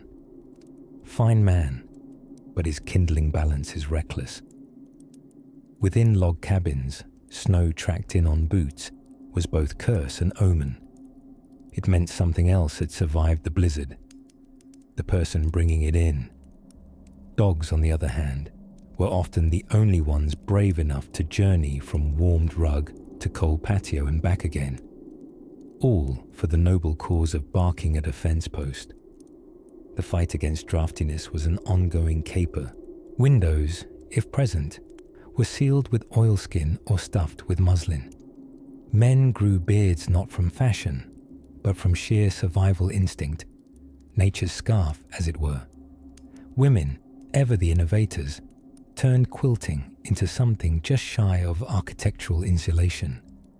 Sleeping under 2 quilts and 3 grandmothers' worth of sewing was not a saying, it was a measurement. With so much effort put into staying warm, bathing became less of a daily pleasure and more of a quarterly negotiation. The logistics of heating enough water, commandeering every available pot, and risking pneumonia by baring one's skin to the January air. Well, suffice it to say, you had to be both brave and unreasonably fond of personal hygiene. And yet, despite the discomforts, there was a deep and sleepy kind of comfort to be found in those tiny dwellings. The hiss of steam rising from a cider kettle, the way the fire cast shadows that danced politely on the planked walls, the harmony of snoring bodies tucked side by side under patchwork avalanches. It was a warm sort of quiet, a peace earned by splinters and soot and the shared battle against the cold night's breath. In the next house, down the snowy slope, a widow named Bess was known to keep her parlour so warm that neighbours half joked you could bake a pie just by sitting next to her armchair. How she achieved such indoor tropicality with a single stove and a perpetual draft in her back door. Well, it's time we visited her home and the delicious secrets hiding in her cellar. There's a kind of hush that settles just before a heavy snow, a silence so thick it feels like the trees themselves are holding their breath. In the early frontier towns, this hush was both poem and prophecy. It meant winter's real teeth were finally here, and whatever wasn't nailed down, wrapped in wool, or preserved in brine, was going to have a very bad week. As the wind curled around the crooked eaves of settler cabins inside, a different battle was underway. One fought not with rifles, but with rendered animal fat, threadbare quilts, and a surprising number of pies. Yes, pies. But we'll get to that. Among the frontier's more curious cold-fighting strategies was the infamous bed warmer. While it might sound like an affectionate term for a patient spouse, it was in fact a brass or copper pan filled with hot coals and rather optimistically placed beneath the sheets to take the chill off. The hope was gentle warmth. The reality, a high-stakes gamble between comfort and combustion. If handled poorly, you'd trade cold toes for a smouldering straw mattress, a situation even harder to explain to your in-laws than the time the cow got into the church. Many bed warmers bore scorch marks, permanent souvenirs from ill-timed naps and overzealous stoking. Now, for those families lacking such fine tools or advisable risk tolerance, the warming stone or brick technique held sway. A stone heated by the hearth until it glowed with contentment, was wrapped in flannel and slid into bed like a sleepy piglet. It cooled fast, but not before offering a few minutes of fleeting warmth and the illusion that maybe, just maybe, the world didn't hate your toes that much after all. Blankets were an art form in themselves. Quilting bees weren't just social events, they were arms races. Women gathered in parlor rooms with needles like bayonets, gossiping while stitching layers of wool, cotton, and whatever old clothes had finally given up. One memorable quilt catalogued in a Nebraska museum features fragments of 15 retired trousers, 3 military coats, and what suspiciously looks like a stage curtain. Families layered the results atop one another in great sloping stacks. By mid-January, children had to wriggle their way into bed as if falling into a fabric avalanche. The real reason why so many frontier kids grew up heroes just might have been the upper body strength required to escape their own bedding. Then there were the pies. In New England especially, the winter pie shelf was a badge of honor. Root cellars and unheated storage rooms doubled as makeshift refrigerators, offering rows of sarcophagus-like pies containing apples, mincemeat, or squash. So cold were the rooms, and so determined the mothers, that a single slice could be as solid as a dinner plate. But what mattered wasn't immediate edibility, it was morale. Eating dessert before dinner may seem indulgent today, but in 1824 it was a practical necessity. Pie could be served at any hour if the children hadn't already begun gnawing on the table legs. The battle against the cold was not fought alone. Communal gatherings became winter lifelines, not merely out of camaraderie, but because standing near 30 people inside a one-room cabin was cheaper than firewood. Singing, dancing, and storytelling served dual purposes. They entertained and they generated body heat. The only true enemy was the drafty floorboard, which cunningly funneled Arctic breezes straight to your ankles. Children, the most reckless of heat sources, often doubled as firewood scouts. Teenagers were sent deep into the woods to hunt kindling like tiny muskoxen, returning with frostbitten ears and triumphant bundles. No one was immune from the quest. Grandmothers might not chop trees anymore, but they were world-class at complaining until someone else did. Heating in kitchen corners came from pioneer ovens, which were dramatic affairs involving a suspended pot and a great deal of guessing. To warm the room, the pioneers would often bake bread simply to keep the oven on, a tactic that, while inefficient, at least resulted in bread. Thus, there was a delicious correlation between terrible insulation and wonderful carbohydrates.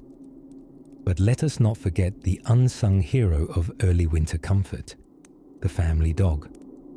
Lying in the hearth shadow, fluffy and resigned, the dog was a biological heater, an emotional support unit, and an early warning system for raccoons.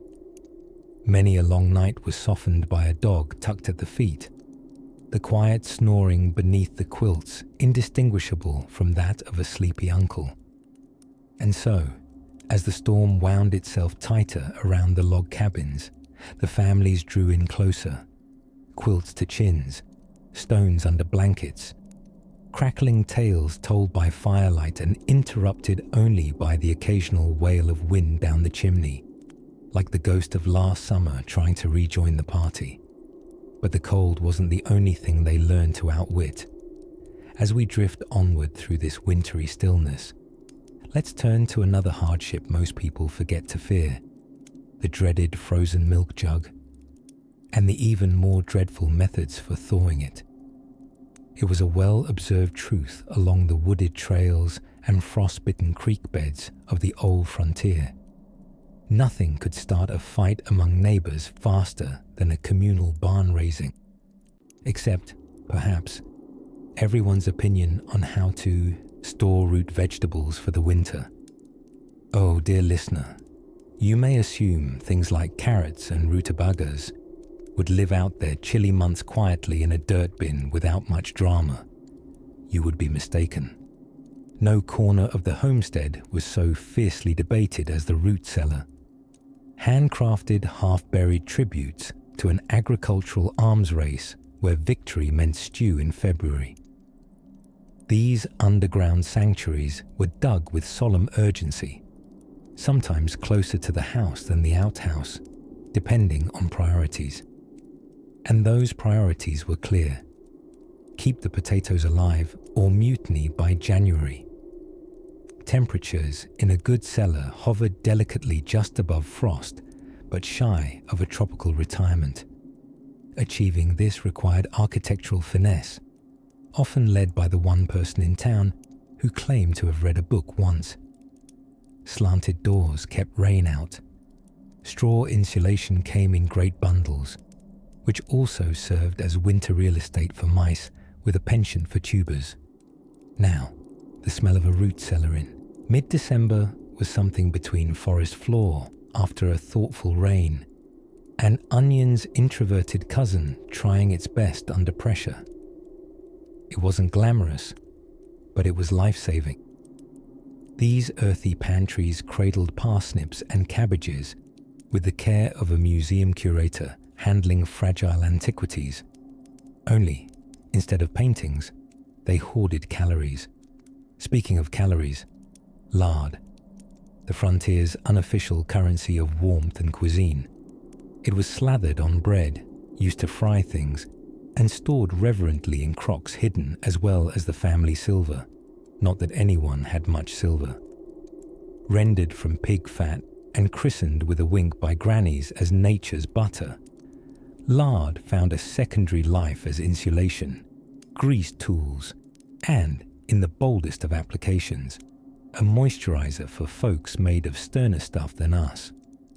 And in these communities bracing against snowdrifts that built character and hernias in equal measure, the winter diet might best be described as brown, but dependable.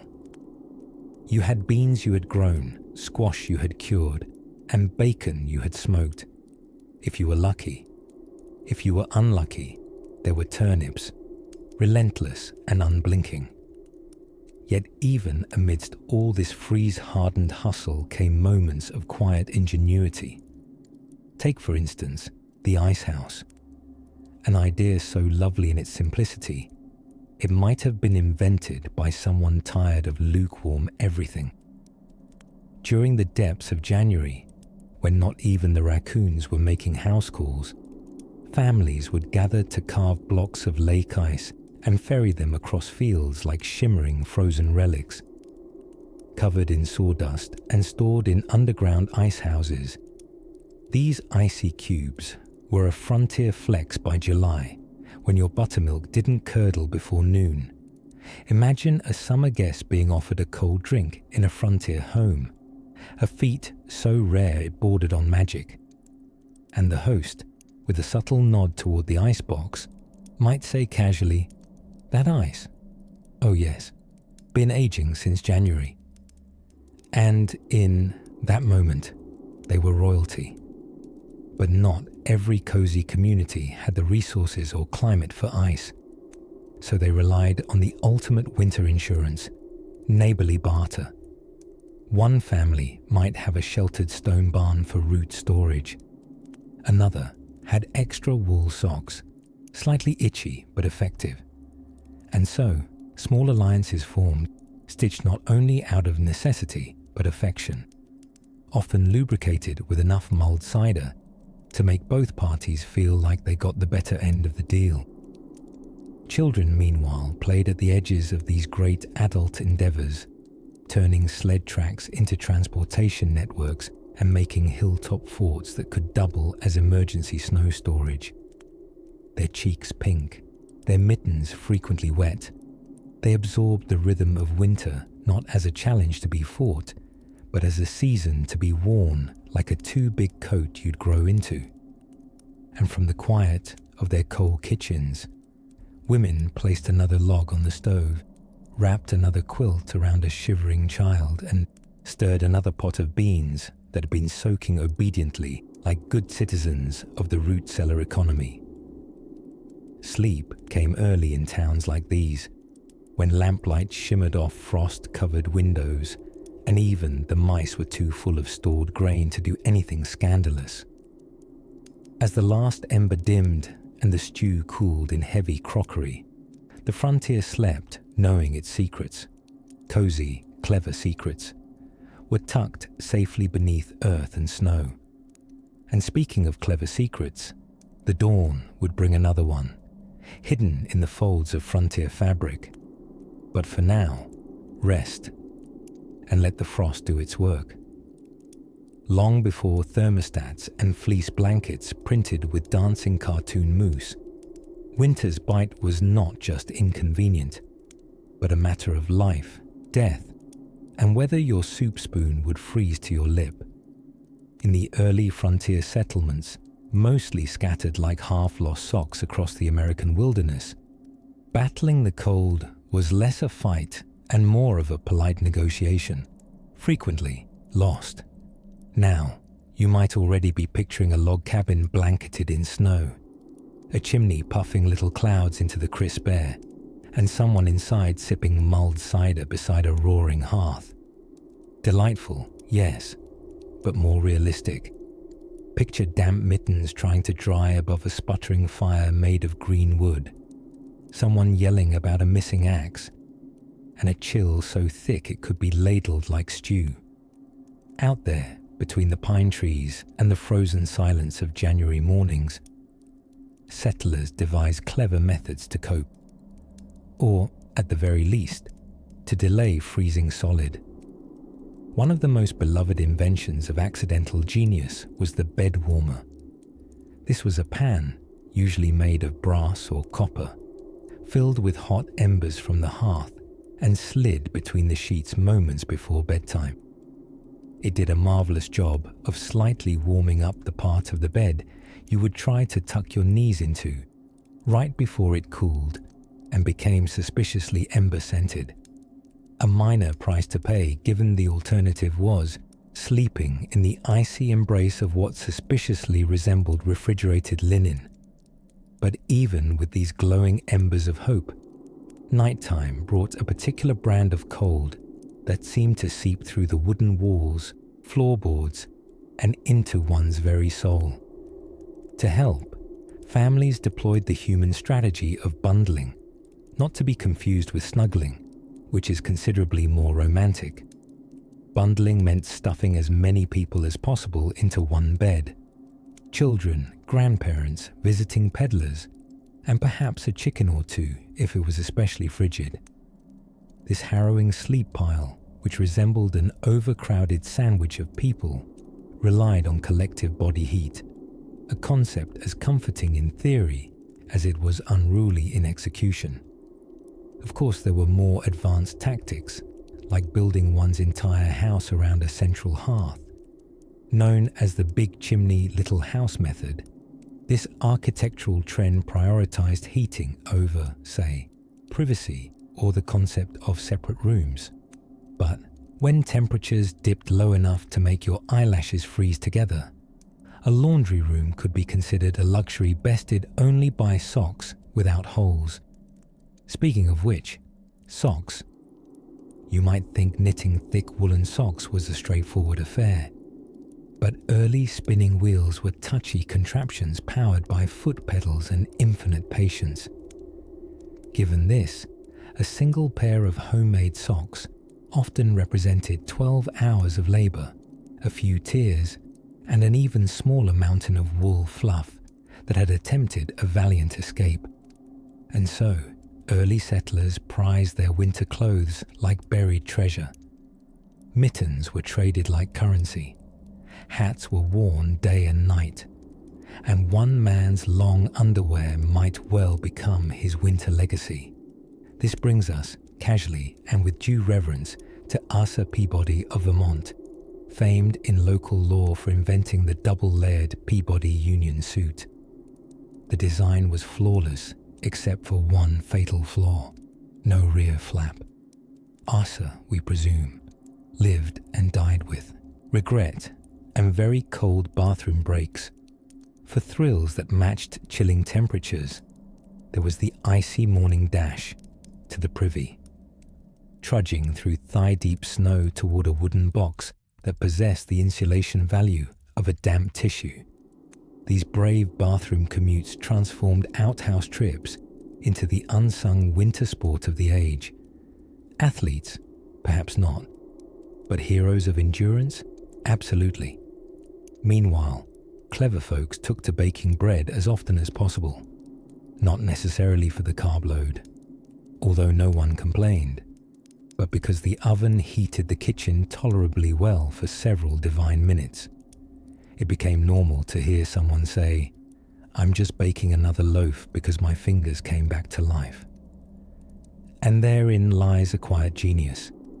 Every task, no matter how small or itchy, fed into the great effort of staying warm without surrendering entirely to the frost. As snow sighed against the window panes and icicles menaced from eaves like nature's very teeth, these settlements hummed with low-light activity, knitting, mending, fire feeding, soup stirring, and the soft crack of logs fracturing in the hearth.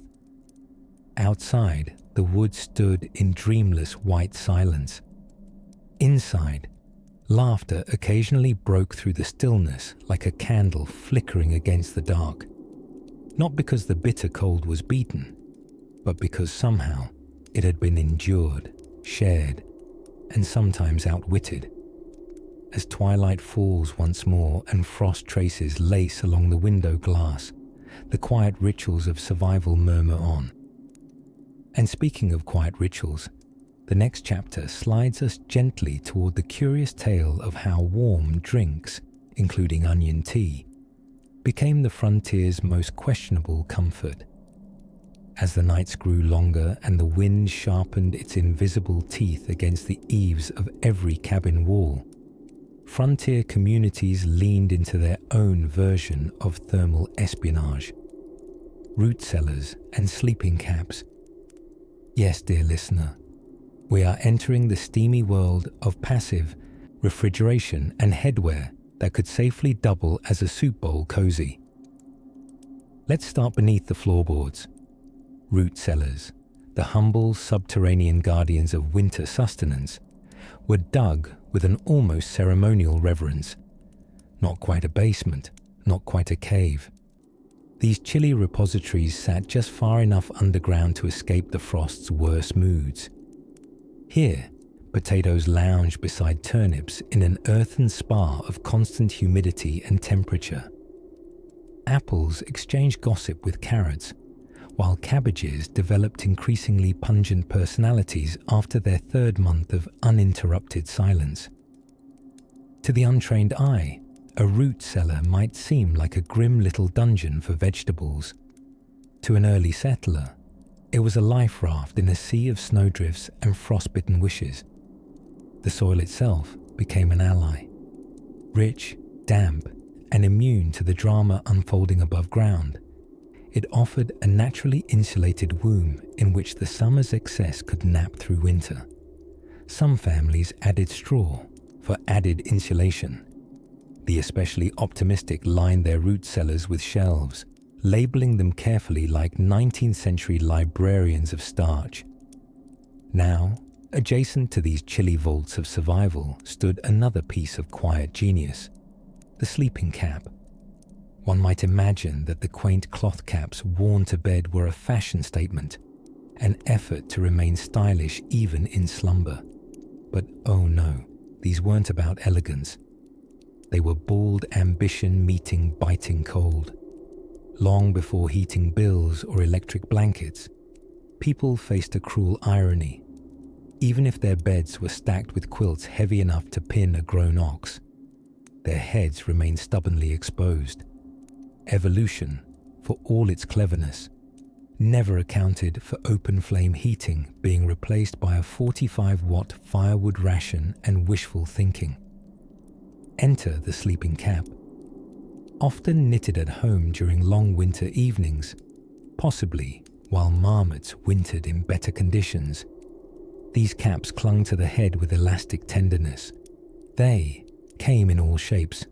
Some ended in decorative tassels, others drooped like the tails of particularly remorseful cats. Practicality ruled the design. Warmth, not whimsy, was the goal.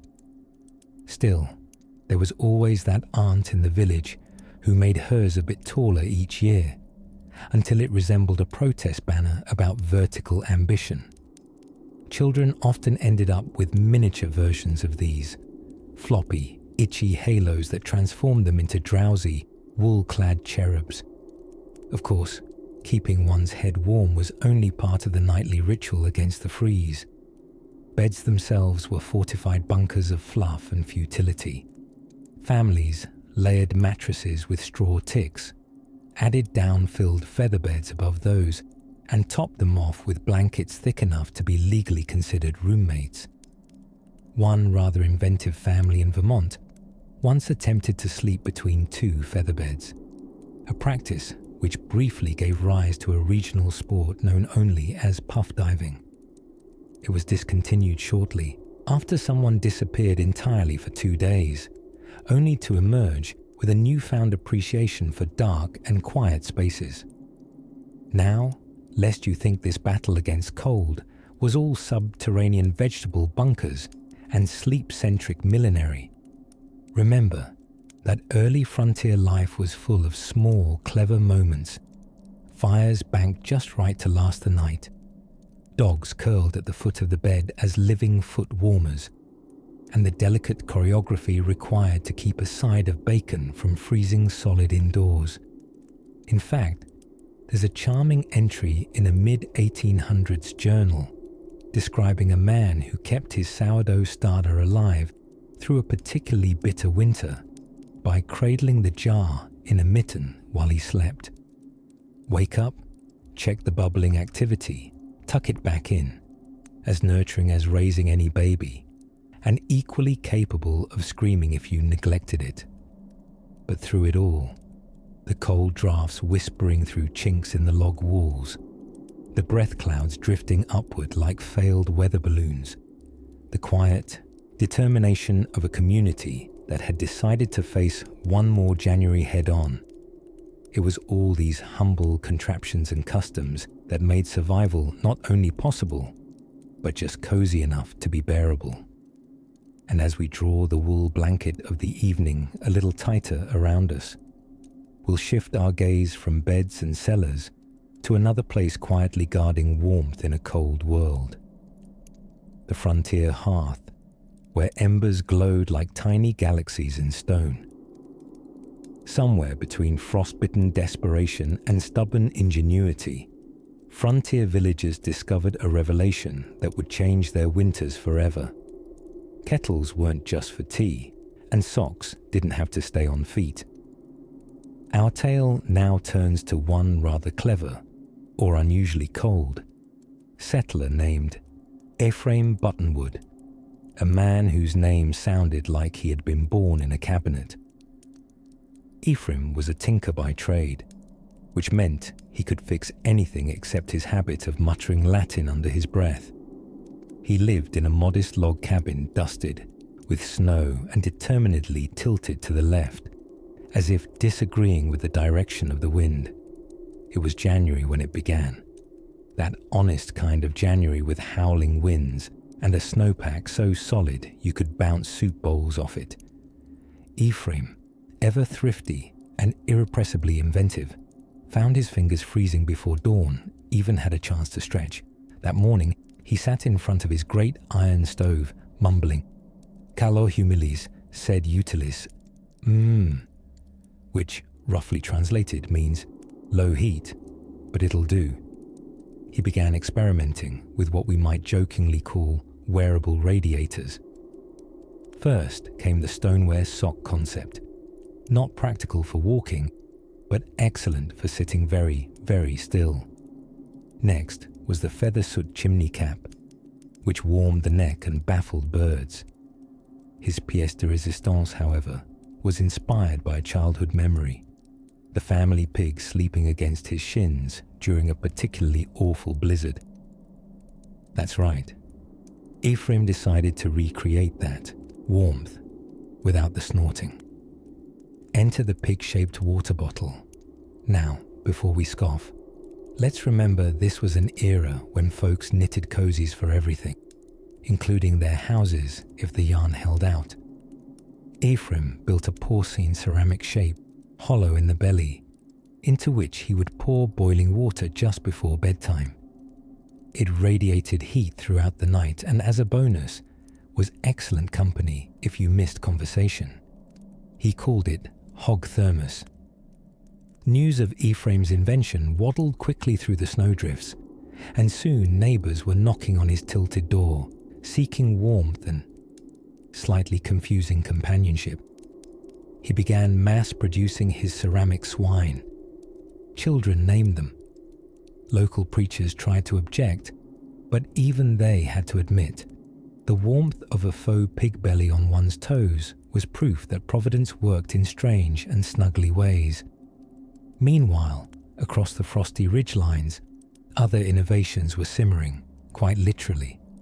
It turns out that if you put a hot brick in the oven and tucked it into a flannel-wrapped cradle at the foot of your bed, bedtime became a far less hostile proposition. One minor accident involving an unwrapped brick and a startled grandmother did spark a village ordinance: no raw bricks in beds. A precaution widely appreciated, but heat was not enough. Comfort required charm. Enter the bedtime beverage boom. Frontier communities, pressed by cruel winds and short supplies, began mixing up curious, but often delightful, nighttime concoctions: slumber cider, buttered root broth, nutmeg toddy with precisely one raisin. These libations, warm and vaguely medicinal, were passed around from hearth to hearth in tin mugs and wooden cups, always with the solemn understanding that nothing with that much cinnamon could possibly be unhealthy. By the lantern-lit months of February, entire sleep rituals had emerged. Woolen shawls were draped with the elegance of opera capes. Window cracks were stuffed with leftover turkey feathers, functional and oddly poetic. And children learned to fall asleep not by counting sheep, but by mentally inventorying how many layers they were wearing. Ephraim's hog thermos by then had been joined in many households by the ember cradle, a small iron pan filled with glowing coals that you slid under your bed. Safe, not entirely. Effective, certainly. There's little more reassuring than the gentle hiss of slightly singed floorboards to lull you into a deep and dream-filled slumber. Still, among all the comforting oddities of frontier bedtime warmth, the herbal drinks, the hot bricks in worn-out socks, the hooved ceramic heaters, it wasn't the objects themselves that kept the chill at bay. It was the soft hush of shared rituals, the slow crackle of the fire, and the knowledge that everyone was trying their best to sleep through the storm, together. In the next hours of darkness, as snow braided itself gently around the eaves, and the moon quilted the rooftops in silver, the world contracted into tight glowing circles of heat. Dawn was a long way off, but dreams moved more freely when you were warm. And just across the ridge, someone else had thought of something even stranger. Snow had a particular crunch out on the Dakota Plains in the 1830s. Not the dainty crinkle of city frost, but a profound, full-bodied crunch. The type of crunch that whispered, "Yes, this is the sound of your moccasins permanently freezing to the earth beneath you." It was a sound frontier folk knew well, as they shuffled between their sod houses, fur-lined privies, and the occasional shed, pretending to be a school. By then, survival wasn't new. It was simply contractual.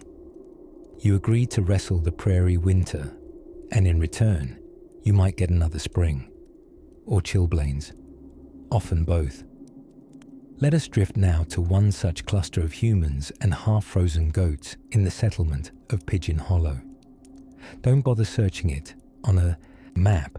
It eventually opted out of history altogether and became 3 fence posts and a cautionary tale. But for about a decade, it wrangled weather like a stubborn mule. At the heart of Pigeon Hollow's chilly saga stood 2 unlikely heroes. One was Margaret Bristle, an amateur inventor with a passion for warmth and a grudge against wind. The other was Pastor Elmo Dritch, whose sermons varied widely in theology, but were always delivered beneath 4 coats and a personal quilt. Margaret, industrious even by frontier standards, had the brain of a tinker and the heart of someone determined not to freeze to death. She repurposed everything: old boot leather, insulation, melted tallow, candles and questionable tea. She sewed rabbit fur linings into coat sleeves and invented something she proudly called the George Washington toe muff, essentially an oversized mitten for feet.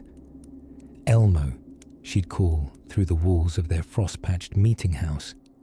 You ought to pray a little extra today. I'm testing the stove again, and it might explode with righteous warmth or just regular fire. The stove in question was an odd combination of beetle black iron and salvage silverware, boasting chimneys that twisted like sourdough baked by someone in a hurry. It groaned like an apologetic walrus each time she stoked it, but, miraculously, did not explode. The other settlers of Pigeon Hollow came by to bask in the warmth, pretending to attend sermons, but whispering endlessly about Margaret's latest magical hacks. Someone reported that she'd sewn moss into her boots as living insulation. Another claimed she domesticated a goose specifically for the body heat. Some of this was true. Margaret did, in fact, spend a season experimenting with lap geese, taking inspiration from how cats kept laps warm in cities out east. The geese were less compliant than cats, prone to honking rebelliously and pecking at hymnal pages, but they did generate heat. More than a few evenings were spent with wool-clad children huddled inside one-room cabins, cradling honking poultry in the name of comfort. Meanwhile, Pastor Elmo saw the harsh season as a spiritual metaphor. "Our trials are like the wind," he shouted once over a blizzard's howl. "Persistent, icy, and entirely indifferent to one's plans for Thursday." There was innovation everywhere, behavioral and otherwise. People began to sleep in what they cheerfully called the frontier sandwich: husbands, wives, children, dogs, and occasionally disappointed squirrels, all buried together under stackable quilts, occasionally rolling over like fish in a shared bed of reeds. Cold was no respecter of personal space. No detail was spared in this war on winter. Some folks built trapdoor beds, so the spreading heat of a fire in the central room could drift upward into cleverly hidden slumber nooks. Tea kettles never rested, used not just for tea, but to pre-warm boots, bedpans, and, resourcefully, ice-cold butter churns. The butter never complained. One family swore by nightly storytelling as warmth generation. If the whole kin could huddle and tell tales fast enough, the friction of conversation alone might stave off frostbite. Uncle Reeves, who once told a story so long it looped back into itself, was rumoured to have diverted an entire cold front. Though snow continued its quiet siege and wind had the spite of a jilted ghost, something stubborn and wonderfully silly endured in Pigeon Hollow, a collective agreement that, if cold must come, it could at least be greeted in thick socks and mild defiance. Margaret's final addition that winter was a soapstone warmer embedded in a rocking chair. She called it the warming throne, which Pastor Elmo found blasphemous, but used regularly while composing sermons on predestination and flannel. And so, soot-smudged and owl-wrapped, Pigeon Hollow slumbered on. And just beyond the edge of that deep, white silence, someone had an idea about indoor iceboxes that would not melt. But that dream would have to wait until morning came, or at least until the frost stopped nibbling on one's elbows. In the brittle stillness of frontier nights, Long after the last embers of corncob fires had settled into their ash-flecked slumber, something curious often stirred in the background of survival. Community wheels turned, wooden ones, usually slightly warped and sticky in the spring thaw, but wheels nonetheless. You see, even in times when stockings doubled as mittens and raccoon grease moonlighted as lip balm, early settlers weren't just huddling in corners muttering to their soup jars. No, they were organizing, planning, arguing gently, as warm-blooded meat puppets of ambition and frostbite. One such mechanism of cold weather cooperation came in the form of the winter bee. No, not the buzzing kind. These bees didn't pollinate orchards. They pollinated resilience. Winter bees, like quilting bees before them, were gatherings of neighbors convening to tackle one of the many frigid threats to survival. Repairs to sod homes, knitting socks, or quite often, processing preserved food because the last butternut squash had turned bitterly philosophical. Imagine it. A single-room cabin, its chinking stuffed with old newspaper, if one was lucky, or even moss flattened with a potato masher. The air inside was scented with the heavy perfume of boiled cabbage, wet wool, and something mysteriously pickled in July. There, barefoot despite the political convictions of their frozen toes, men, women, and pipe-smoking grandmothers labored together under candlelight and communal complaint. Even the children had jobs. They churned butter with expressions that suggested they'd already seen too much of life. Or they were sent off to harass the chickens into egg productivity with motivational songs. Ode to a Laying Hen remains tragically unpublished. What modern ears might find most astonishing is that these gatherings, though ludicrously mundane, were the lifeblood of frontier endurance. If Beulah injected her onions with just a little vinegar, Charlie would barter her a rabbit pelt and 2 miserably hand-stitched socks. Everything had value, especially time not spent alone unraveling one's sanity by talking to the broom. Sometimes, after a pot of bone broth had been picked over more thoroughly than a library book on witchcraft and candle making, someone would pull out the dulcimer, or the fiddle if the dulcimer was in one of its moods, and the music would begin. Out came the dances, complete with laughter that splashed out like broth from an overzealous ladle. Even the local preacher, normally stern about dancing, unless it was done ironically, might break out a cautious jig if the moon was high and the cider was exceptionally persuasive. These moments mattered because beneath the buffalo robes, the makeshift mittens fashioned from retired undergarments, and the daily negotiations with frozen outhouse seats, there was something quietly radical happening. People kept each other warm, not just bodily, but emotionally. The humor exchanged in the face of hardship had insulating properties unmatched by any recognized unit of measurement. Take, for instance, the mutual aid in firewood distribution. An entire unofficial economy existed, based on who could sneak bundles of split birch onto a neighbor's porch without waking them, or revealing their identity.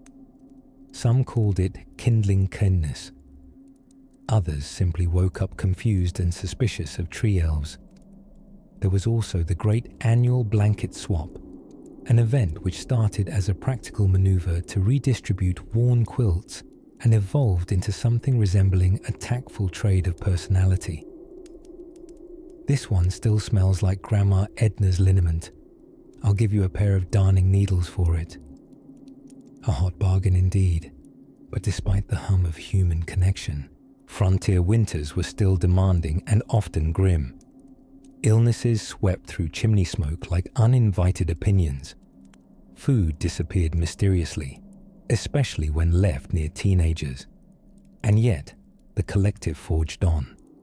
Did they always get along? Oh heavens no. Reuben and Martha once didn't talk for 3 winters after a heated debate over whether a certain porridge was soup or betrayal. But when Martha's roof caved under a wet snow dump the next year, Reuben was the first to arrive. Hammer in one hand, apology wrapped in cedar bark in the other. And so, the frontier faced the winter, not just with clever tricks or wool trousers thick enough to resist heartbreak, but with something much rarer in a world biting at their heels. The notion that survival, to be worthy, had to be shared.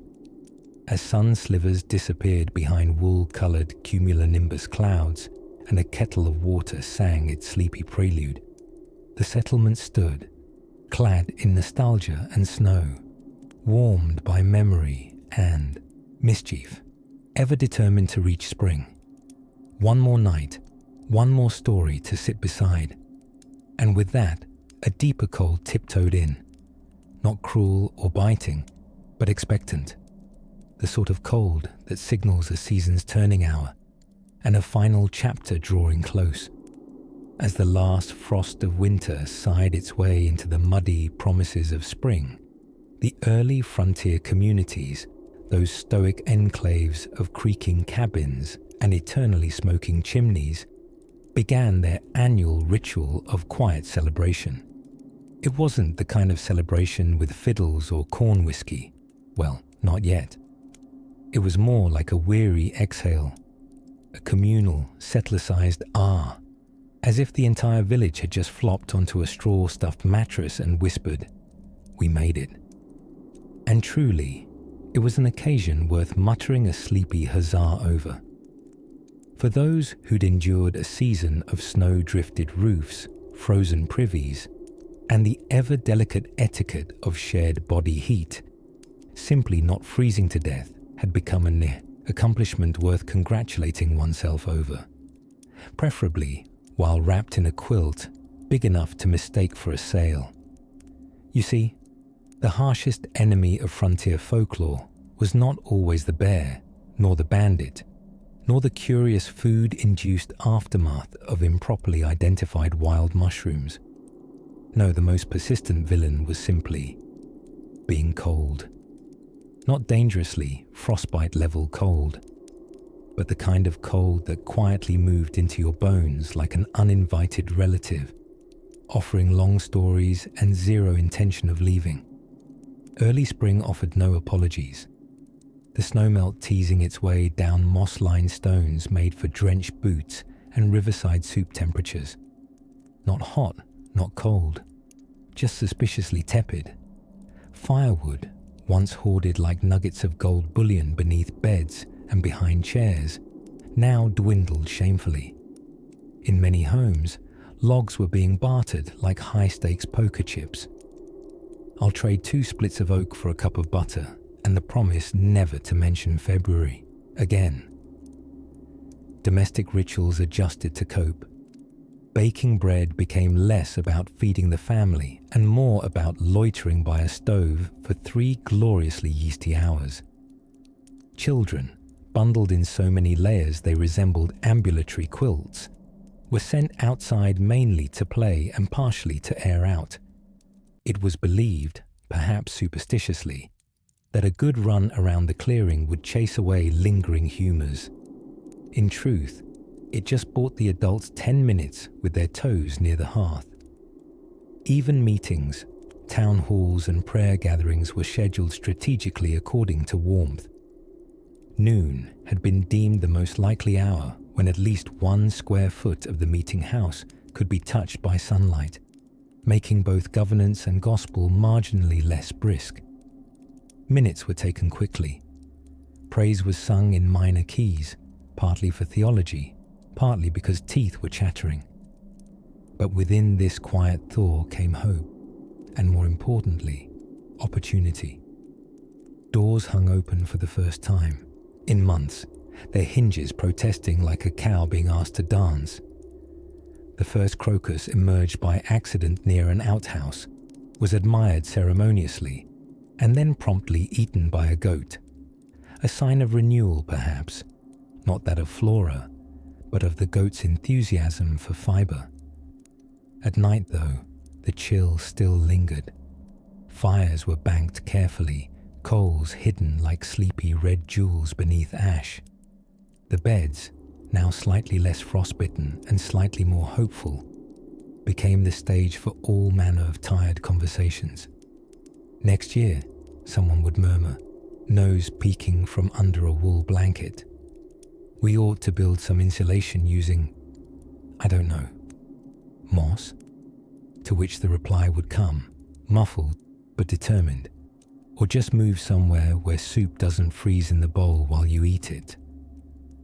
But they never really left.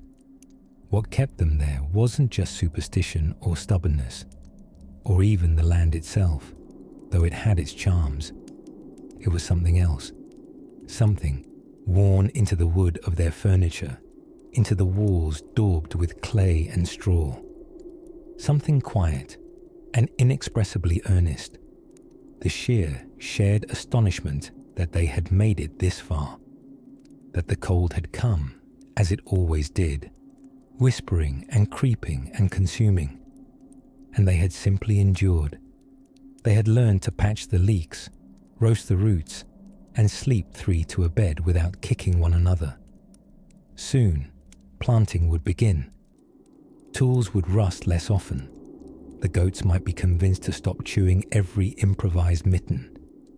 But for now, the stars blinked faintly above bark-tiled roofs, and inside those meager homes breathed a lullaby of slowing heartbeats, thinning smoke, and grateful sighs. The long cold was ending, and quietly, beneath stitched quilts and tired dreams, they slept.